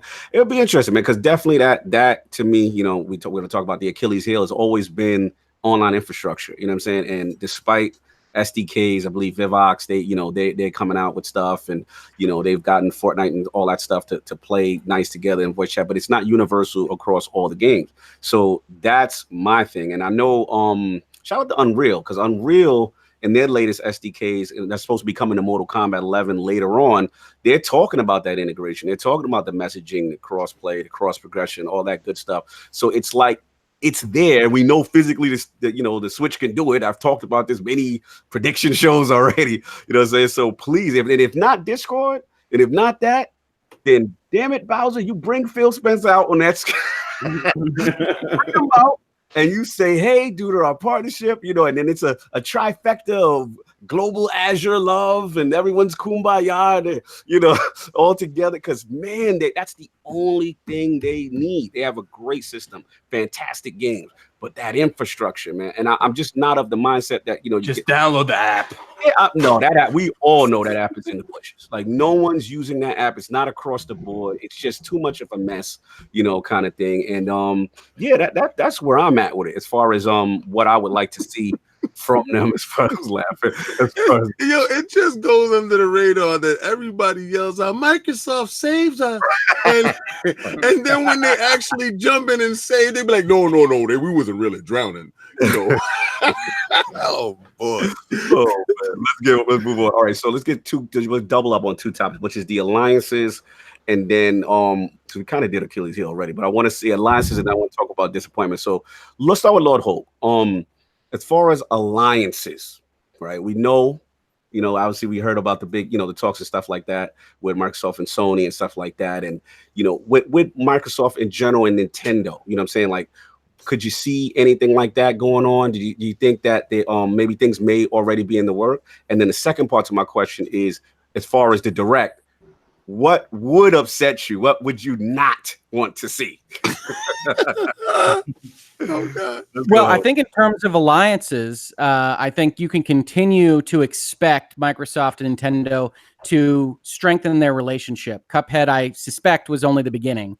Microsoft from on high, which we've talked about before, but it's clearly not driven by its gaming revenue. Gaming is a infinitesimally small portion of the Microsoft empire. And so they want to get people in bed with them on Azure and on any number of other things. And so they're going to continue down that road. And I think that's going to benefit Nintendo. In terms of competition, I think both Microsoft and Sony view Nintendo as supplemental to their product, because Nintendo can't necessarily run, name your high triple N game, your God of War, your Days Gone, your Halo, whatever it is. It's not competing in that space. And so it's always going to be a possibility to have an Xbox and a Switch to work conveniently together. And so I think that's going to continue to get stronger. I think Microsoft is going to continue to explore services and software even more than its hardware space and its living room solution. And so I think that's going to continue and get even stronger. In terms of disappointments, yes, I guess if Nintendo had an E3 where they had absolutely no surprises at all, where it was just Fire Emblem and Pokemon and Animal Crossing and Mario Maker, I know a lot of people are excited about these games. I will probably wind up buying all these games because I can't help myself and I buy everything.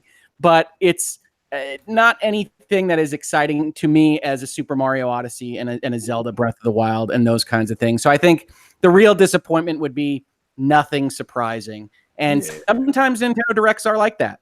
Sometimes you got Reggie on the front, not anymore, but you've got Reggie on the front saying, wait until the end, and you get to the end and you're like, well, that wasn't anything.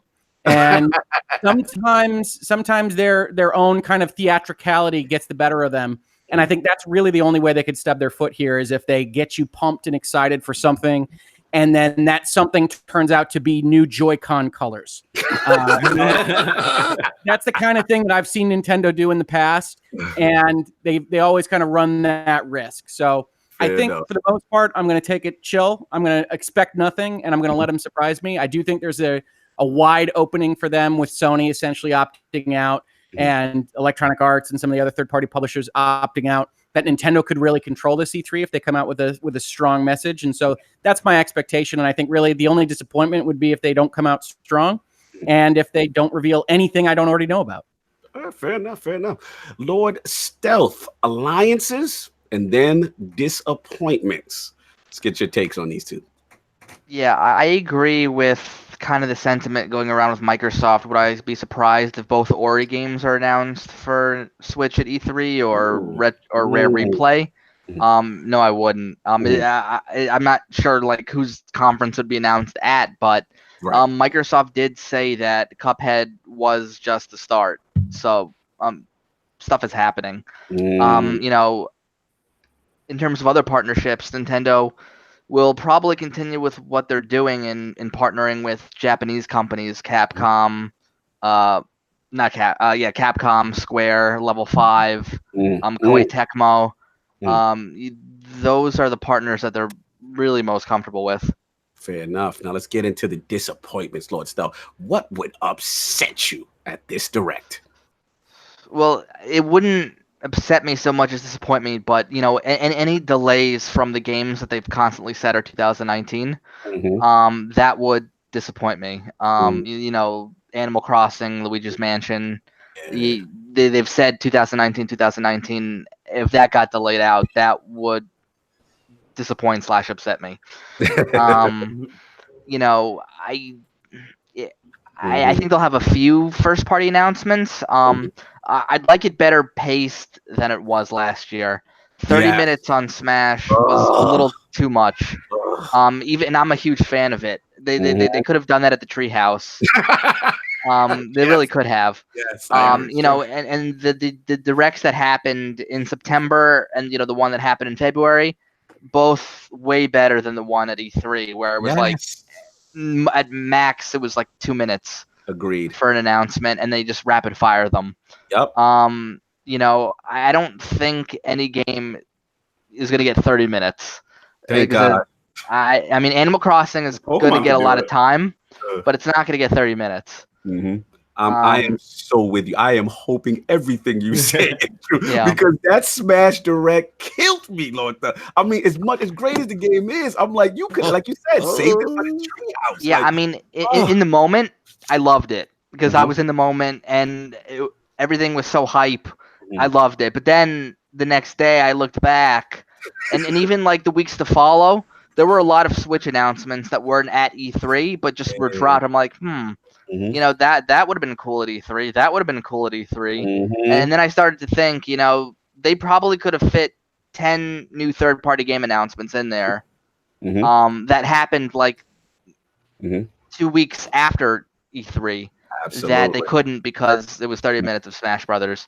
And, you know, honestly, that trailer alone would have been enough. But then when he started getting into the deep dives of all the characters, that stuff could have been in Treehouse. It went off the rails at that point. All right, hold that point. There it is. My man, Philly Eagle, what's going on? Good day, everyone. Been a while. Glad to catch at least part of it one live. Already know the show will be fire. Tap that like button. Yes, thank you, brother. Appreciate you, Philly Eagle. I gotta say, you are right with that tap that button, baby. And the show is live. You have brought a very, very good thing to the table. I do appreciate you, sir. Thank appreciate the green in your font. You're on to something, Phil. Oh my God. These guys see green font, don't know how to act. But anyway, Stealth, that was your last disappointment. Was that the last, very, very last one as far as the length of the conference? With just a single title focus. Yeah, mostly would be if any game got delayed. That would really annoy me. All right, Lord Delapo, alliances, disappointments. So as far as like games and things like that, I don't see Nintendo giving Microsoft anything. I mean, we haven't seen them do it. So I don't know, right. But I could like if they're gonna give them something, it's gonna be like something out of their like D tier, C tier, something. Yeah, like that. Well, Microsoft needs Nintendo a lot more than Nintendo needs Microsoft. Oh yeah, you done upset Kings though. This is true. I mean, that might be true on a game standpoint, but we all know your internet piss poor. We all know who definitely need who when it comes to that. But ask the millions who don't care. They bought the system. They're still playing the system. You know they're buying their first-party titles. They're exclusive. But listen, a lot of people need to be shown things. And once they're shown a better world, they can't go back. I wish I could talk smack on Splatoon. I wish I could. Yeah. Okay? Soon you will. But Nintendo's specifically locking me out because they know I would roast these children. So,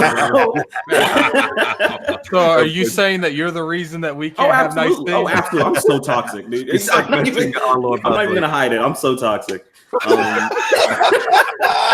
Continue this Nintendo love. I love it. But I would like to see you guys get like, you know, at least Bayonetta 2, something like that, you know, or Bayonetta 2 and 3 or something, you know, because I feel like that's more in line with what, you know, your fan base is about. Though it may be Japanese, it's still, you know, an action-based game. It doesn't look as quote unquote cartoony as other Nintendo, you know, titles and things like that. So I feel like the demographic would be more in line there. Maybe even Splatoon because it's a shooter, you know, something like that. But I would love to see Ori come to the Nintendo Switch. I think it would do really awesome there. Yeah, that's perfect. I played the first. I really like on Game Pass. Game Pass is so freaking dope. Okay, guys. But that gave me the experience of having Ori because I wasn't an Xbox person, you know, and that game, it's something else. Yeah, it's something else. It's beautiful. It's a beautiful title, and so I think that would do really awesome in the Switch ecosystem. What about disappointment, sir? What would upset you? What would you be pissed off? I say this every year, and they do it every year. I need, like, the Switch has something for almost everyone except for like shooter lovers. You know, like multiplayer shooter levels. Like, we don't have anything there. You know, we don't have COD, Battlefield, nothing like that. You know, and it's really disappointing because I would love to be able to play those like on my couch or something like that. You know. Just sitting there and talking. Okay, I got Modern Combat, the phone game that just came out. Modern Combat's available now. You can wait a minute. Shout out to Arekkz. So, Arekkz, would you like to read that, sir? Since you oh, hello. How are you? Oh, go ahead, Arekkz. Go for it. Rest in peace, Dominic Brazil. Also, the Switch is trash. Thank you, Lucan. Luker, you might be on to something. Thank you for your $2 super chat and slander of the Switch. Thank you, I might say this. You know, he is right. Rest in peace to Dominic Brazil, because I think he's still waking up from that concussion. I really think so. Continue to elaborate with your disappointment, sir. Yeah, no, I would really like to see just some sort of announcement to satiate that market, because it is there. There are gamers who want to be able to play those types of titles on their Switch, and I just need some shooters. I need some really hardcore shooters. Fair enough. All right, Lord Arekkz, man, let's wrap this things up because we got the Lords as we get out of here. We need alliances of disappointment. So, alliances, you still think this thing with Microsoft or whatever might have happened, and then what would disappoint you? I think it definitely happened. Regardless what people seem to think that, you know, money isn't enough reason to exchange technology like that. Like, people really be out here thinking that like Microsoft needs some Nintendo IPs to sell them services. It don't work like that. You do need games though. Come on, Arekkz. Microsoft's got a service. They sell it to them. Like, what more you guys want? Like, do you guys want? Okay, this is what we're gonna do. Okay, we're gonna okay. You got that Mario over there. Okay, we want that. We'll let you use these Azure services, and you can use the Mario. Because that's what we're gonna do. It doesn't work like that. Thank you, sir. I do appreciate. They're gonna be like, okay, we need those services, and be like, all right, how much? That's literally how that conversation is gonna go. Basically. And disappointment. Yeah, disappointment. They've been getting a lot better on it. But I kind of want more focus on the Switch and not the 3DS. Yeah. Do you think this is the year that we finally transition over as far as? Absolutely not. They're going to announce a new color for the another 2DS. Tell them, the 2DS XL. I don't know. I think that we're starting to get away a little bit from it, because if you think about it, like the Pokemon games weren't announced on the 3DS. That's what they'll probably do. They'll announce the Pokemon games on the 3DS. Yeah, I don't think there's going to be any 3DS games. They were pretty clear in their blurb that it was only Switch games. Thank God. Thank you, Stealth. And even the last two Directs didn't have any 3DS games. Oh, thank God! Please. Like, okay. Actually, I forgot. Can I say one more? Go for it. One more mic drop real quick. I just remembered. Yeah, go for it. I would love Bravery Default. Yeah, me too. I love those games come over. I would lose my mind. Woo! No doubt. Those are like the hardcore like Final Fantasy era days when they were at their height. I would love that. To be honest with you, I could see Microsoft dropping the ball for Nintendo this year. Like, pretty much, you got Nintendo kind of like was it? They got a roadmap that they would literally everyone there needs to be fired if they mess up. I forgot who said it, but someone said kind of like cruise control mode, where even if they are Sony last year. Okay. You're gonna move through a church and meet zombies. You mean they're gonna have everyone leave the one location to go to relocate to another location? Oh my God. Will there be any musical instrument playing? I don't know, man. Flute Man already been purchased by Microsoft. So. Oh, okay. All right. Yeah, shout out to Big Money. He agreed with you. He said Bravery Default would be clutch, man. Listen, now I want an Octopath Traveler sequel. I hope you're happy. You know what I would like, though, Hoeg? An Octopath Traveler price reduction. Can we get that? Can we ever get a sale on this game, man? Does Nintendo put sales on anything? It is. It's you can. It's called buy it on Steam when it comes out. Yeah, but I'm like, guys, can it come down from 60? It's that cartridge tax. I don't think that. Like, I haven't played it. It has nothing what to do I've with been the told. cartridge tax. It's not I'm worth telling 60. you. Yeah. Nintendo is straight, like, it's the mafia with their game price. It I don't know. But the They know you'll pay for it. Though. Like, that's the thing.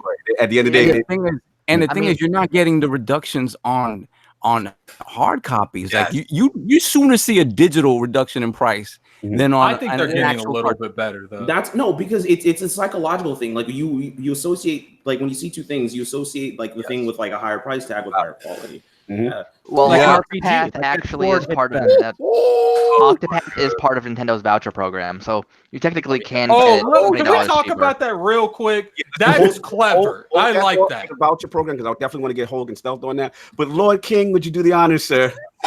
Shout out to my man Jonathan B for the $5 super chat. Salute, Lords. We need to put some more respect on Azur's name. Nintendo Online is looking like thirsty in the basement of King's Landing. Wow. Yo. Wow, Jonathan B. That's what You we might doing. be onto something there, Yo, John. Jonathan B, you might be on something, brother. I mean, this is true. You are right, sir, and I do appreciate that. Jonathan, you bring such an aspect Jonathan to the B. podcast. I'm very full right now with all that's going on. I did not expect you to say that. I do apologize. I gotta get Hoeg. I gotta get Stealth on this. We didn't even talk about it, Attic. You made a great point. As far as the voucher program, we didn't even talk about that. Like, how do we feel about it? Is this Nintendo finally being a little bit more consumer friendly, especially in the digital space? Where you at, Hoeg? What you think? I got to be honest with you. You guys got to tell me what the heck the voucher program is. I mean, I could explain it quickly. Sure. It's so basically. It was announced in the last direct, wasn't it? I apologize. I don't love Mario Maker. I didn't catch the direct.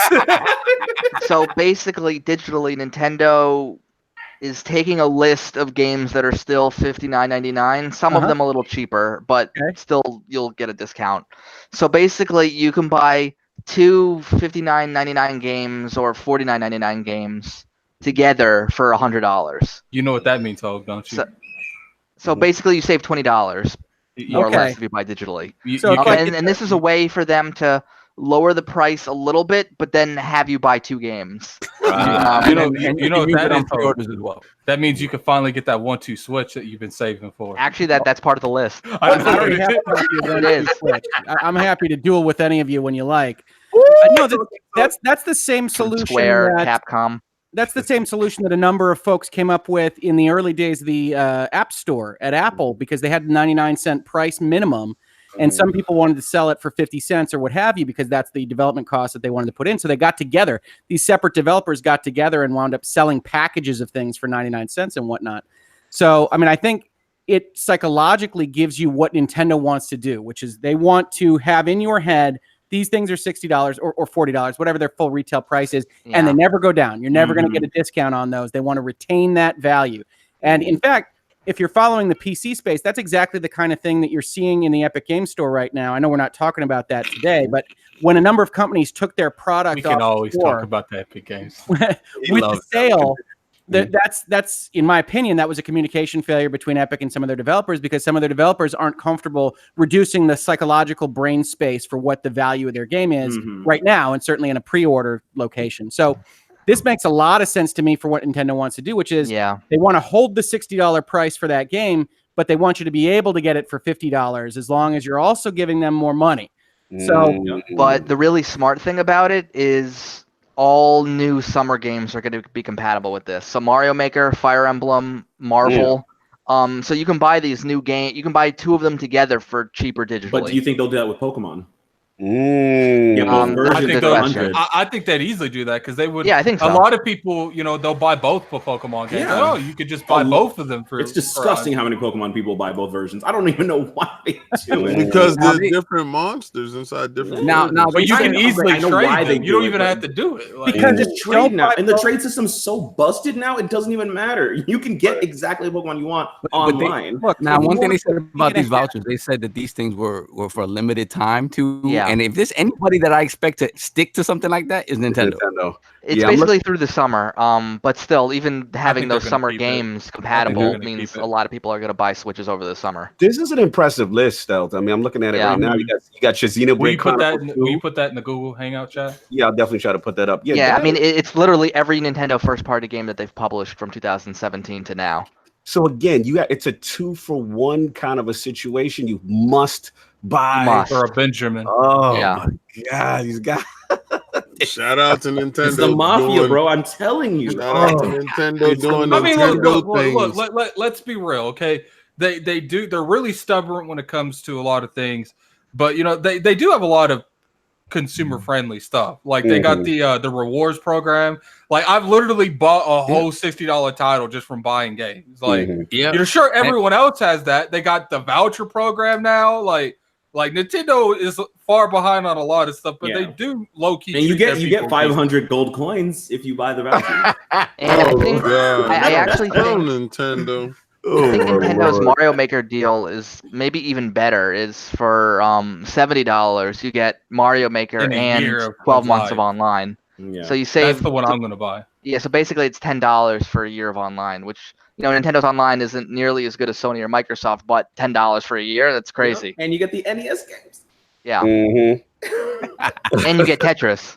There you go. I mean, it's not that bad. Look at you. We got Super Mario Maker 2 on it.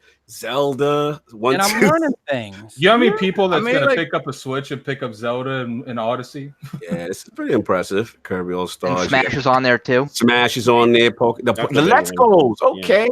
Yeah, because those need to go down in price. It's obviously not Game Pass. I mean, Game Pass is still the best possible thing you can do. I set up my dad with an Xbox and a Game Pass, and he was happy as a pig in slop for months and months and months. Tell him about that, Hoeg. Tell him about what Game Pass do for people. Well, at the time that I got it for my father, I think Game Pass was offering 3 months for $1 or something along those lines. So yeah, he wound up playing all sorts of things, and I think it's about 150 games.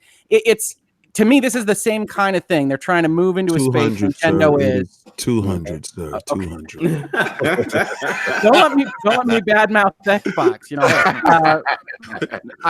I'm in favor of the Game Pass, mind you. Yes. I got to play Crackdown 3, and then I didn't have to play it anymore. And Hoeg.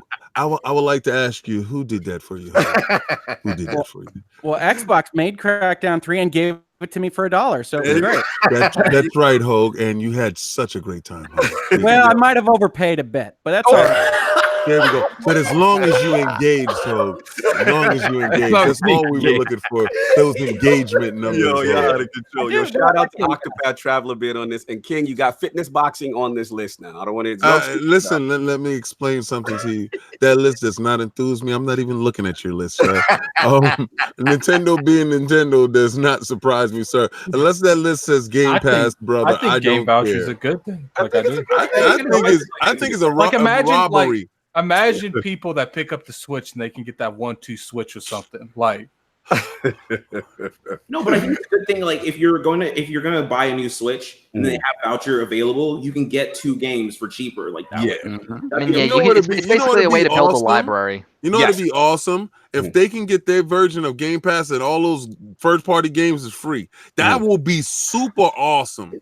But that buy 2 for the discount, so y'all are so brainwashed. It is killing me.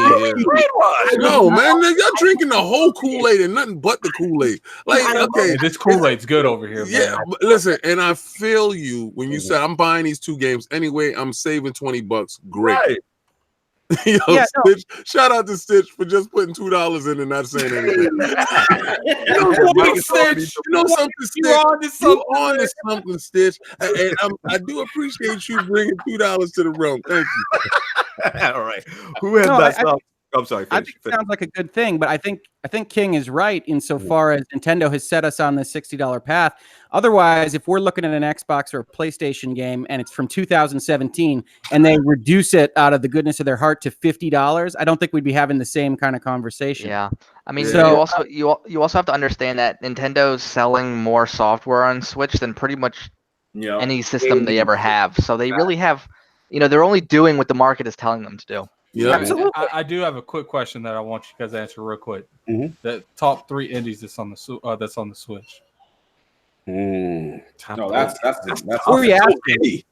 so many. I would definitely include Golf Story in that. Yeah, Golf Story is lit. I had to put Moonlighters as my number 1. Moonlighter, Dead Cells. I'm gonna do an Addict right now. Mute my Into mic. the Breach. No, I say pass. Thank you. I don't mute my mic. Yeah, damn, it's so many. Messenger. Oh, the Messenger, that's mine. Yeah, that's my baby. Shout out to my boys over there. You know what I mean? Is one of the best games on the Celeste. Celeste. Oh yeah, Celeste, man. I'd go Dead Cells, Shovel Knight, and I think really Masquerada that I was telling you about earlier. Yeah. This is a lesson that Sony needs to learn. Don't ever bite the hand that feeds you. All right? Why? Because indies are doing something really awesome for the Switch. And Switch is doing something awesome for the PlayStation. They've effectively ignored the start that indies gave them. Oh, okay. You're talking about from the start, right? Yeah. When they had, like, and all that stuff early. I mean, I think it was more of, I don't know. It's one of those things. They didn't have any games, sir. And when they got their games, they threw y'all right back into the bushes. Yes, but that's bad. You don't see how that's bad? That's so bad. Listen, I mean, it's not as bad as them, as far as they're translating to their sales. I mean, they're doing quite well with what they have. And then I got another one to hit you with. What's up? What is the best game on the Switch? Come on, man. That's Breath of the Wild. Yeah, I got to say Breath of the Wild. I know Stealth ain't saying Breath of the Wild. No, it wasn't the best Zelda game, but it's still a great game. Like, I would say Donkey Kong Tropical Freeze. I gotta say Breath of the Wild just because I All right, shout out to Stitch with the $2 super chat. I guess you found out what you wanted to say. King to the bushes with Nintendo. Oh man, you throwing me in the bushes, but you might be on to something with that. I might have to go in the bushes with Nintendo because that's where they at, right? Hey, Jonathan B, man. If you say that again, I'm gonna have to time you out. I'm gonna have to. Like, you can't put Mario plus Rabbids Kingdom Battle in anything that's the best game on the Switch. I really like that game. Yeah, I would say Breath of the Wild just because I'd rather count spiders. What are you talking about, Arekkz? You see something? Yo, you funny. I would say Breath of the Wild only for the simple fact that I'll never forget that trailer and how influential it was to selling Switches, to make people believe in Switch. Like, I'll never forget him climbing up the wall and the music and it just how it looked, and just when we got it, just that full, open world experience. And people were like, I think it really converted a lot of people into home console like experiences on the go, and the impact was tremendous. I think that once they rode that wave, it was no looking back. So yeah, I have to say Breath of the Wild in that opinion. Stuff. What do you have as your top Switch game? Well, I talk about it quite frequently, but Xenoblade 2 is probably my favorite Switch game. I was gonna say Xenoblade. Woo! How many hours, sir? How many hours? Oh my God, 500 at least. Man, you watched 500 hours of a PowerPoint show. Wow. Disrespect. They've been patched, sir. I gotta go back and try it again. I played it when it first came out. I actually was really enjoying it, but it was running really bad on my end. Like, yeah, I mean, it's better in TV mode, but in my opinion, it's better than Final Fantasy 15. It's better than Persona 5. It's the best RPG. It's the best JRPG this generation by far, in my opinion. And maybe that's kind of controversial, but I'll stick to it. Stick to it, Stealth. A marshmallow being cooked on the oven's better than 15. I'm sticking to my convictions. That's what I want to hear, man. Real quick, because we got to get out of here, and I didn't get Saul's predictions. I didn't get his mic drops, man. No, you got that. The alliances. Well, like I said before, the alliances for me was the Microsoft thing. I think the alliances, again, it goes back to the Microsoft thing. Microsoft's going big on cloud. It would make sense for Nintendo to make some mention of that. Like I said, like they tested all this stuff in Japan. Say, do you really think like the Nintendo, the Sony announcement with Microsoft was by accident as well? Like you got to remember all these companies are realizing that a unified message on something that they all want to do is the only way to really sell this stuff and move it forward. Like if they start acting like, oh, I don't care about cloud, I don't care about this, it's gonna segment the entire industry. And because if we look back, if Microsoft had gone all in on VR the same way that Sony did, and if Nintendo had done the same thing at the same time as Sony did, VR would be in a different place than it is now, right? And so I think they realized that, and the messaging behind cloud is going to be a unified front message. So I think it would make sense that they say something about cloud. And Microsoft being on the stage is what I think, would push that forward. Now something that I don't want to see, I don't want to hear anything about Nintendo Online. Like I don't want to hear unless you're telling me like you're adding SNES games, N64, and GameCube games. If you're adding the entire library or something like that, at least give me a framework for when that's gonna happen. I don't want to hear about changes that you've made to the UI. I don't want to hear about none of it. I don't want to know. No, I'm sorry. And in terms of the hardware, I'll be honest, like we're 2 weeks away. This is around the time 3 weeks away. This is around the time that people start actually leaking stuff like that's actually real, or just talking about stuff they don't plan to talk about at E3. So I don't think it's out of the realm of possibility that they talk about, if the mini is real and coming this year, they could talk about it before E3. Stealth says no. Stealth says no hardware, man. They shut us down. No, before E3. In the next 3 weeks. Before E3. Lie as far as okay. You gotta say it's semantics then. You know what I'm saying? No, I'm saying it's not. They won't talk about. They'll announce it beforehand. Not during E3. They'll announce it beforehand. We still got a couple weeks out, so you never know. Adik, you got a question before King does his alliances and thing and what you call it? Disappointment? Yeah. I'll do it after he does his. Right. King, alliances, disappointments of this direct. Alliances, Microsoft, like everybody else, knows what's gonna happen. You know they're inevitable. Yeah. Like it's just just make it official. Put the ring on it. Just put the ring on it. You got her out here all flopping around. No, put the ring on her. Stop it already. You're sitting there talking to other people. No, don't do that. You put the ring on Sony. Put the ring on Nintendo. All right. Disappointments. Yes. What would you hate, despise? You saw that direct. No. Okay. Well, being that y'all put this new thing that they're doing with the swap in the game and the sales, that kind of scares me into thinking that Game Pass will not be available for that. In any form or fashion while they're rolling out this get your wallet production thing. My disappointment would be if they do the same thing that they did last year, or like the Smash Brothers with any type of game, any game if it lasts long, 30 minutes and doing. Listen, I would love to see more games. I look forward to your directs so y'all can give me that rapid fire. It kind of lost the mood of what a direct was, and it seemed like a homage to Smash Brothers. So I don't want that. I want people to stay engaged. So I don't want to lose interest in a game just because you oversaturated it to me. So just show multiple games, show what you got coming for this year. Just a little bit more of Metroid. So my disappointment will be if they actually just stick on one game and just drag it out. No, I feel you on that. Adik, well, you got something to say before I go when we wrap up? Yeah, before we wrap up, I had one thing. One more question. What game are you guys the most hyped for? Zelda. That's Zelda. Oh, you already know. For me, it's Astral Train. You already know. We move on. I think for me, it's Pokemon. Yeah, mine's Pokemon too. Oh, but the fact that they have so many games that we haven't really even seen any of that we know are coming out this year is pretty exciting. The better question to you is, what starter are you using? I'm gonna have to see what the final evolution is for that. We gotta see what the looks like at the end, man. We gotta see where we going before we pick where we Shout out to JD Gamer King. Oh, JD Gamer, what's up? We will see Nintendo on Microsoft. Yeah, I said that already.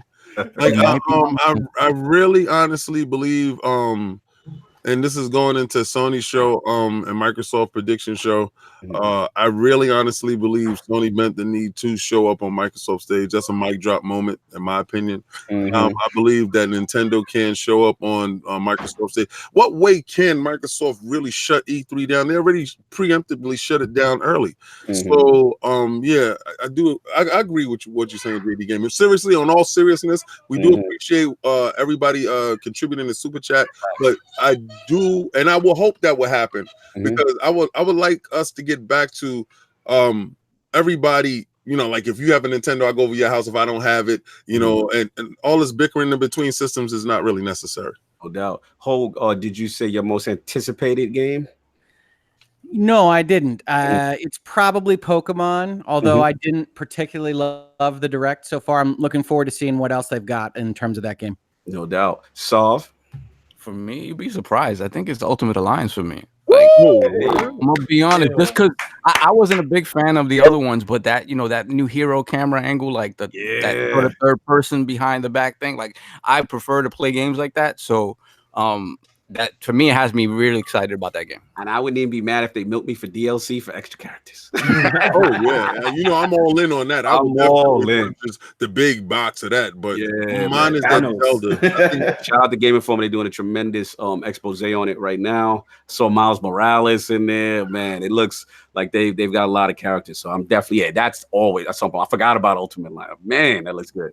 Yeah, man. And as far as for me, I'll wrap up. Alliances. Everyone, you know, the round table is in agreement. We all think the Microsoft thing possibly is inevitable, most likely. You know what I'm saying? We'll see. We know the talks were early, you know, and we'll see if they continue and maybe manifest itself on the stage. For me, again, I'm in agreement with a lot of lords here. The one game focus. As far as disappointment, I do not want to see a one game focus. They need to keep their consistency with what Direct is.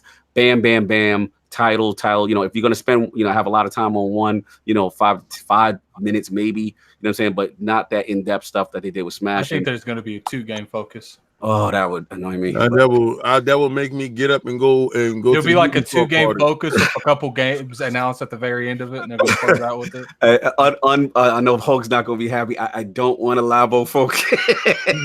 Love the Labo. All Labo. 35 minutes of Labo. Then a brief description of how Animal Crossing has gone games. Okay, I'm calling it right now. We have a 35-minute Labo on this Direct. This man is not allowed back on this show. Hoeg is banned from the realm. It's going to be a Labo Switch Pro. You're going to build your own Pro Switch out of cardboard.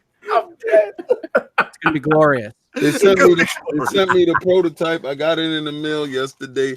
A little big, but it looks fantastic, King.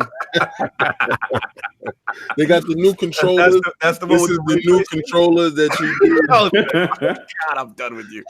Anyway, yeah, so that's pretty much that. And then the last thing, and Solve probably gonna not like this, but I would like, you know, them to talk about some features to the online service. So I would like them to show improvement for my $20. I would like to see. You pay for that?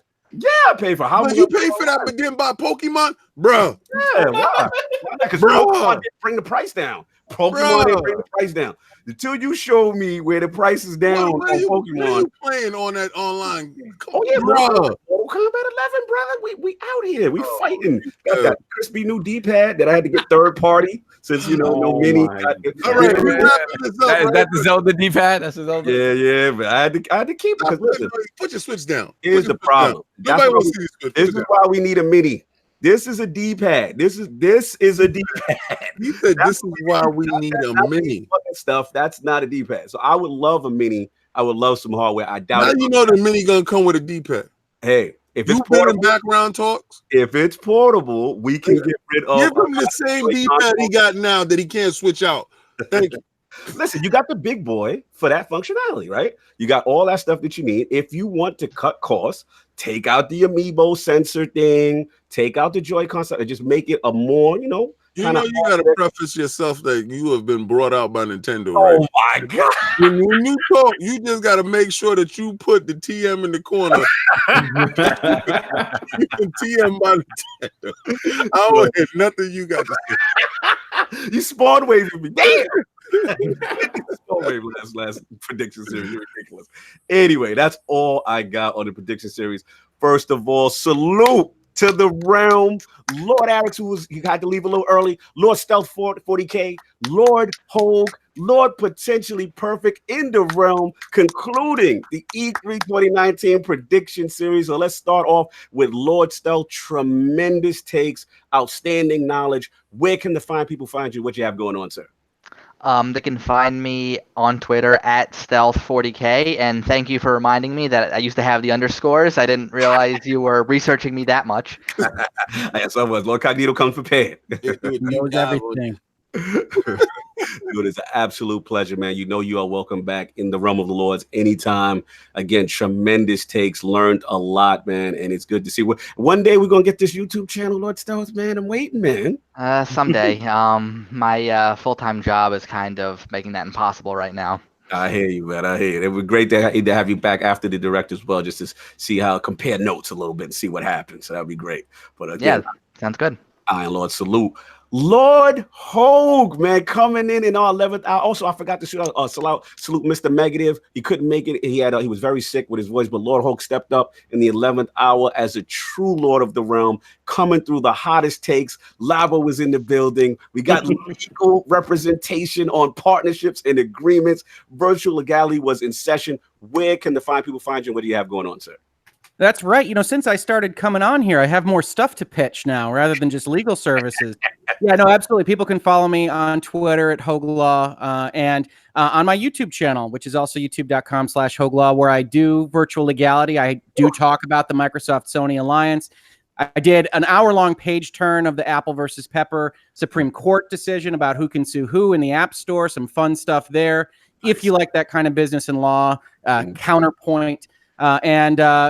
Right now, I am figuring out exactly what my episode 6 postmortem for Game of Thrones tomorrow morning. What kind of sigh I'm going to start the postmortem with. I'm thinking something like, I'm working on it. Might start it off with Jakaris.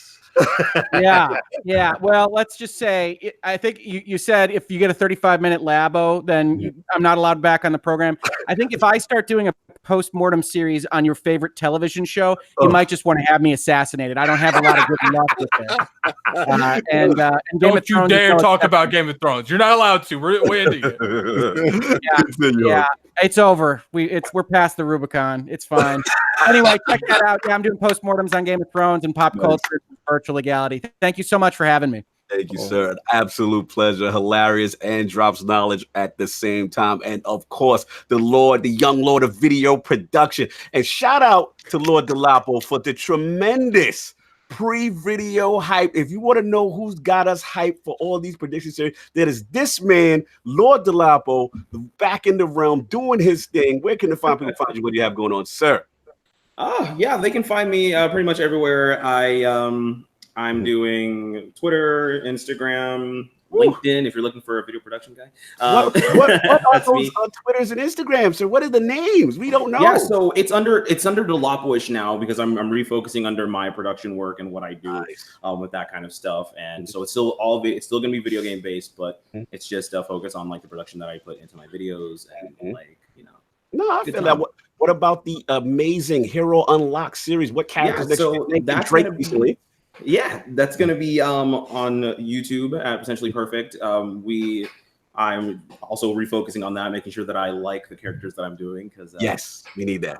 Yeah, but yeah, it's always a good time. I think it's nice to learn video game history and knowledge like that from someone who isn't 80. And so, oh my God. Older gamer slander? Was that veteran slander? These young bucks these days. Young Nintendo guy. You're going in the wrong direction. Turn around. No, we will not take this old man slander lightly. It's good that the young bucks, you know what they trying to branch off into their own, but they always Why got is every time you're talking Otis Jamaican? That's not Jamaican. That's I not like when you talk Jamaican for the super chats. Why no? Listen here, listen. Hold on. hold on. But yeah, it's very good that you look back. We give you the tomes so you can read it. Exactly. Know where your Super NES online games were birthed from, sir. See it right there, right? That's the super graphics right there. You see it right there. So right? I can tell people, hey, look at this stuff from back here. See how much better it is now? Yeah. No doubt. So that's what we got going on, Lord Delapo. Absolutely. It's just focusing on having a good time and bringing you guys awesome content. And the channel potentially perfect still, sir. Correct? YouTube? Yes, sir. Yes, all right, my man. You already know. And of course, the young wolf, Lord Addict. What do we have going on, sir? Nothing. Okay. There we go. Now that Sakurio's dead, he is dead. No Sekiro challenge. That's it. It's over. No, the Sekiro challenge is over. I am making a video on Zelda at the moment. I'm not going to really release too much information on that right now. I'm going to start doing a little bit different stuff on my channel. I'm having looking into some stuff right now. So definitely look out for that. What channel is that, sir? Gaming Addict. There we it's go. not Lord Addict, okay? Gaming Addict's a different addict than the one you're talking more to. loose there. A lot of F-bombs and stuff, sir. So definitely look out for that. Appreciate everyone that came by. We had a pretty good pretty good show turning. But next week do you think we should announce some? Not yet. We gotta let Delapo do his thing. We gotta let Delapo work first. Online, then hopefully I don't make him go crazy in the last minute and change it. Yeah. Yeah, thanks. And I gotta teach LordCognito how to put it on Instagram. Yeah, I'm not. Are we gonna at least tell them what you show just it is? asked me to do the Instagram. I have an Instagram. All the words was cropped out. I would have done an Instagram version for you. Are we gonna at least tell them what show it is, or you can tell them what show it is, sir? So next week at Sunday, what day is that? Oh my Lord! The 26th. We're having a Sony. It won't be an E3 because obviously they bent the knee. It's gonna be a live show. It'll be an E3 prediction show. It's gonna be a Sony for 2019 show, I guess. I predict darkness. Oh my God! Because they bent the knee to Microsoft. They ain't coming. I gotta bring my Sony squadron through. We'll see. So be looking out for that on Twitter. We'll announce the guests. I guess one of the reasons we're not announcing the now is because it's not really set in stone, so we want to make sure that. Like Sony. Oh my God. Anyway, Lord Sovereign back in the realm doing his thing once again. Where can the fine people find you? What do you have going on, sir? Yeah, shout out to everybody who came through today. Arekkz, Stealth, Hoeg, Delapo. Thank you guys. You guys are awesome. Yeah, you can find me on Twitter, LordSavILP, and of course BX Sovereign on PSN Xbox Live. Hopefully get some gaming in this week so the fraud light cannot come on next week. We'll see what happens. But yeah, just trying to figure out the road to E3, man. We're 3 weeks away. We're trying to figure out what kind of content we're gonna deliver for you guys. We just pow out something really quick this morning, so you will get an edition of roundtable reviews from E3. That is in the works, a special edition. So all the lords are going to be there. Yeah, so normally I'm not there at all. Normally King is nowhere to be found. So and I live in another state. Yes, I'm happy. That big A is going to be on fleek. Yeah, for real. Multiple camera angles, banging it out. Hey, I'm going to bring that to you. Today, thank you. Oh, really? Wait, are we getting Unabomber? Which addict? Which addict are we getting? No, my beard's been trimmed for months. We would not know because your camera's off. Man, shout out to the dead cell camera. Hello. I will start turning my camera on when Sovereign starts turning his on. Get it, man. You're done for then. See what you're doing, Sovereign. Hey, boy. You will not shame me into this. Listen, you're gonna see my face. You'll see my face plenty at E3. Thank you very much. You want to see my? If you want to see my face, we have plenty of PAX East videos up. Thank you. Yes, I cannot wait till we switch to Discord where your face gotta be up. It does. You can cancel it too. Nope. Yeah. Nope. We going to the format that the face is out. Face out. And that is that's what we got going. We got that that's it, man. I'm excited about that. What we're gonna do, because it's gonna be interesting at E3 this year. So no doubt. Lord King, the king of the statues and combat talk. What do we have going on, sir? Boy, shout out to Bushwick Radio app that hosted us. Oh yeah, that's right. Yeah, hosted us this week with my block brother 108 Dragon. Like, follow, subscribe. Lord Lemetius, the right hand is Zeus. Go to his YouTube channel, subscribe to his YouTube channel, and you can actually see the live show there. Like, if you want to see the visual there, and also you can go to my Twitter page. You can see that's up and running there at all times. In the back, sir. I believe you did a fantastic King of the Statues. Who's that guy? That's the Punisher back there. Please go to our YouTube channel and check out what I posted on KOS. Also, Combat Talk with the King is up, where you can get me talking about Deontay Wilder and his upcoming fight with Dominic Brazil, which actually happened. So if you can watch the show over again, if you came late, you can get the recap of what actually happened. Yeah, it was murder, death, kill out here, brothers. Definitely 100% on deck. He was serving up a slice of death, and I think Dominic Brazil took a big bite of the pie. Yeah. So, coming up, we have IOP versus the world. We will unveil that to you, and you will get that. Road to E3. Because when you unveil that, I have to know what that is. Yeah, yeah. Don't worry about it. You'll be part of it. I briefly touched about it. Just waiting on some stuff. Also, please, I want y'all to go check out LordCognito's first Comic-Con. Thank you, sir. Thank you, sir. He got a chance to see his childhood idol, and I want y'all to understand how very significant this is. This man collect every book that Ron Lim was part of, that he drew. If Ron Lim's name was on it and it had Surfer to do with it, Cognito was there. So when I found out that Ron Lim will be at the Eastern Comic-Con that happened this weekend and is going on today, so if you're in New Jersey, please go out there and go check it out. See Ron Lim, Jim Starlin, and George Perez, which is our pillars in our community of comic book. Got to see this guy. Cognito, that pleased me that he got a chance to get that off of his bucket list. Yeah, when I saw it, I was so happy for him. I saw his adulation that he got a chance, and this is his first time out there, and he's out there on his lonesome doing it. But God bless. It was fantastic. I loved it. I'm gonna watch it again. But salute you, sir. I salute you, sir, for going out and seeing your idol. I salute you. Thank you, bro. Yeah, long overdue. And for what Lord King was saying, yeah, man. I mean, check it out. It is up on Iron Lord Podcast. I call it Iron Lord Podcast Invades, or actually searches for the Infinity Gauntlet. And Lord Hoeg would probably appreciate a little bit. Actually, Jim Starling, the creator of Thanos, was there. I believe Ron Lim, like I said, one of my favorite pencilers of all time. So I'm a huge Silver Surfer fan. For those who appreciate that kind of stuff, the origin of where these movies kind of came from, the comic book story, the Infinity Gauntlet saga. George Perez was there as well. Shout out to him. Val Kilmer was in the building. That was interesting. Shout out to Val Kilmer, But I mean, Ron Lim is my heart, as King knows. Like, no one, in my opinion, draws Silver Surfer better, and it was an absolute pleasure to meet these guys, childhood heroes. And check that out when you guys get a chance. Okay, thanks to the beautiful panel. Like I said, Arekkz, Stealth, Hoeg, Law, as always, potentially perfect. Those are our guys coming through. You guys are welcome at any time. You know that. And man, audio will be up later on today. We, like Arekkz said, we have the Sony prediction series coming up. We will announce the guests. It will be a fun panel, guaranteed. You already know. And of course, check out the great articles that we have up on lordsofgaming.net. Tremendous article. Biggie Jerseys has some stuff up. Myself, I have some stuff up. Please support the Lords in the realm. That is all. So shout out to the stream team. I'm forgetting you guys, man. Old school style, L Boogie, PD, MJ the Boss, man. Delapo, we miss you. Delapo, we miss you. Just joking. The man's working hard. I'm just teasing.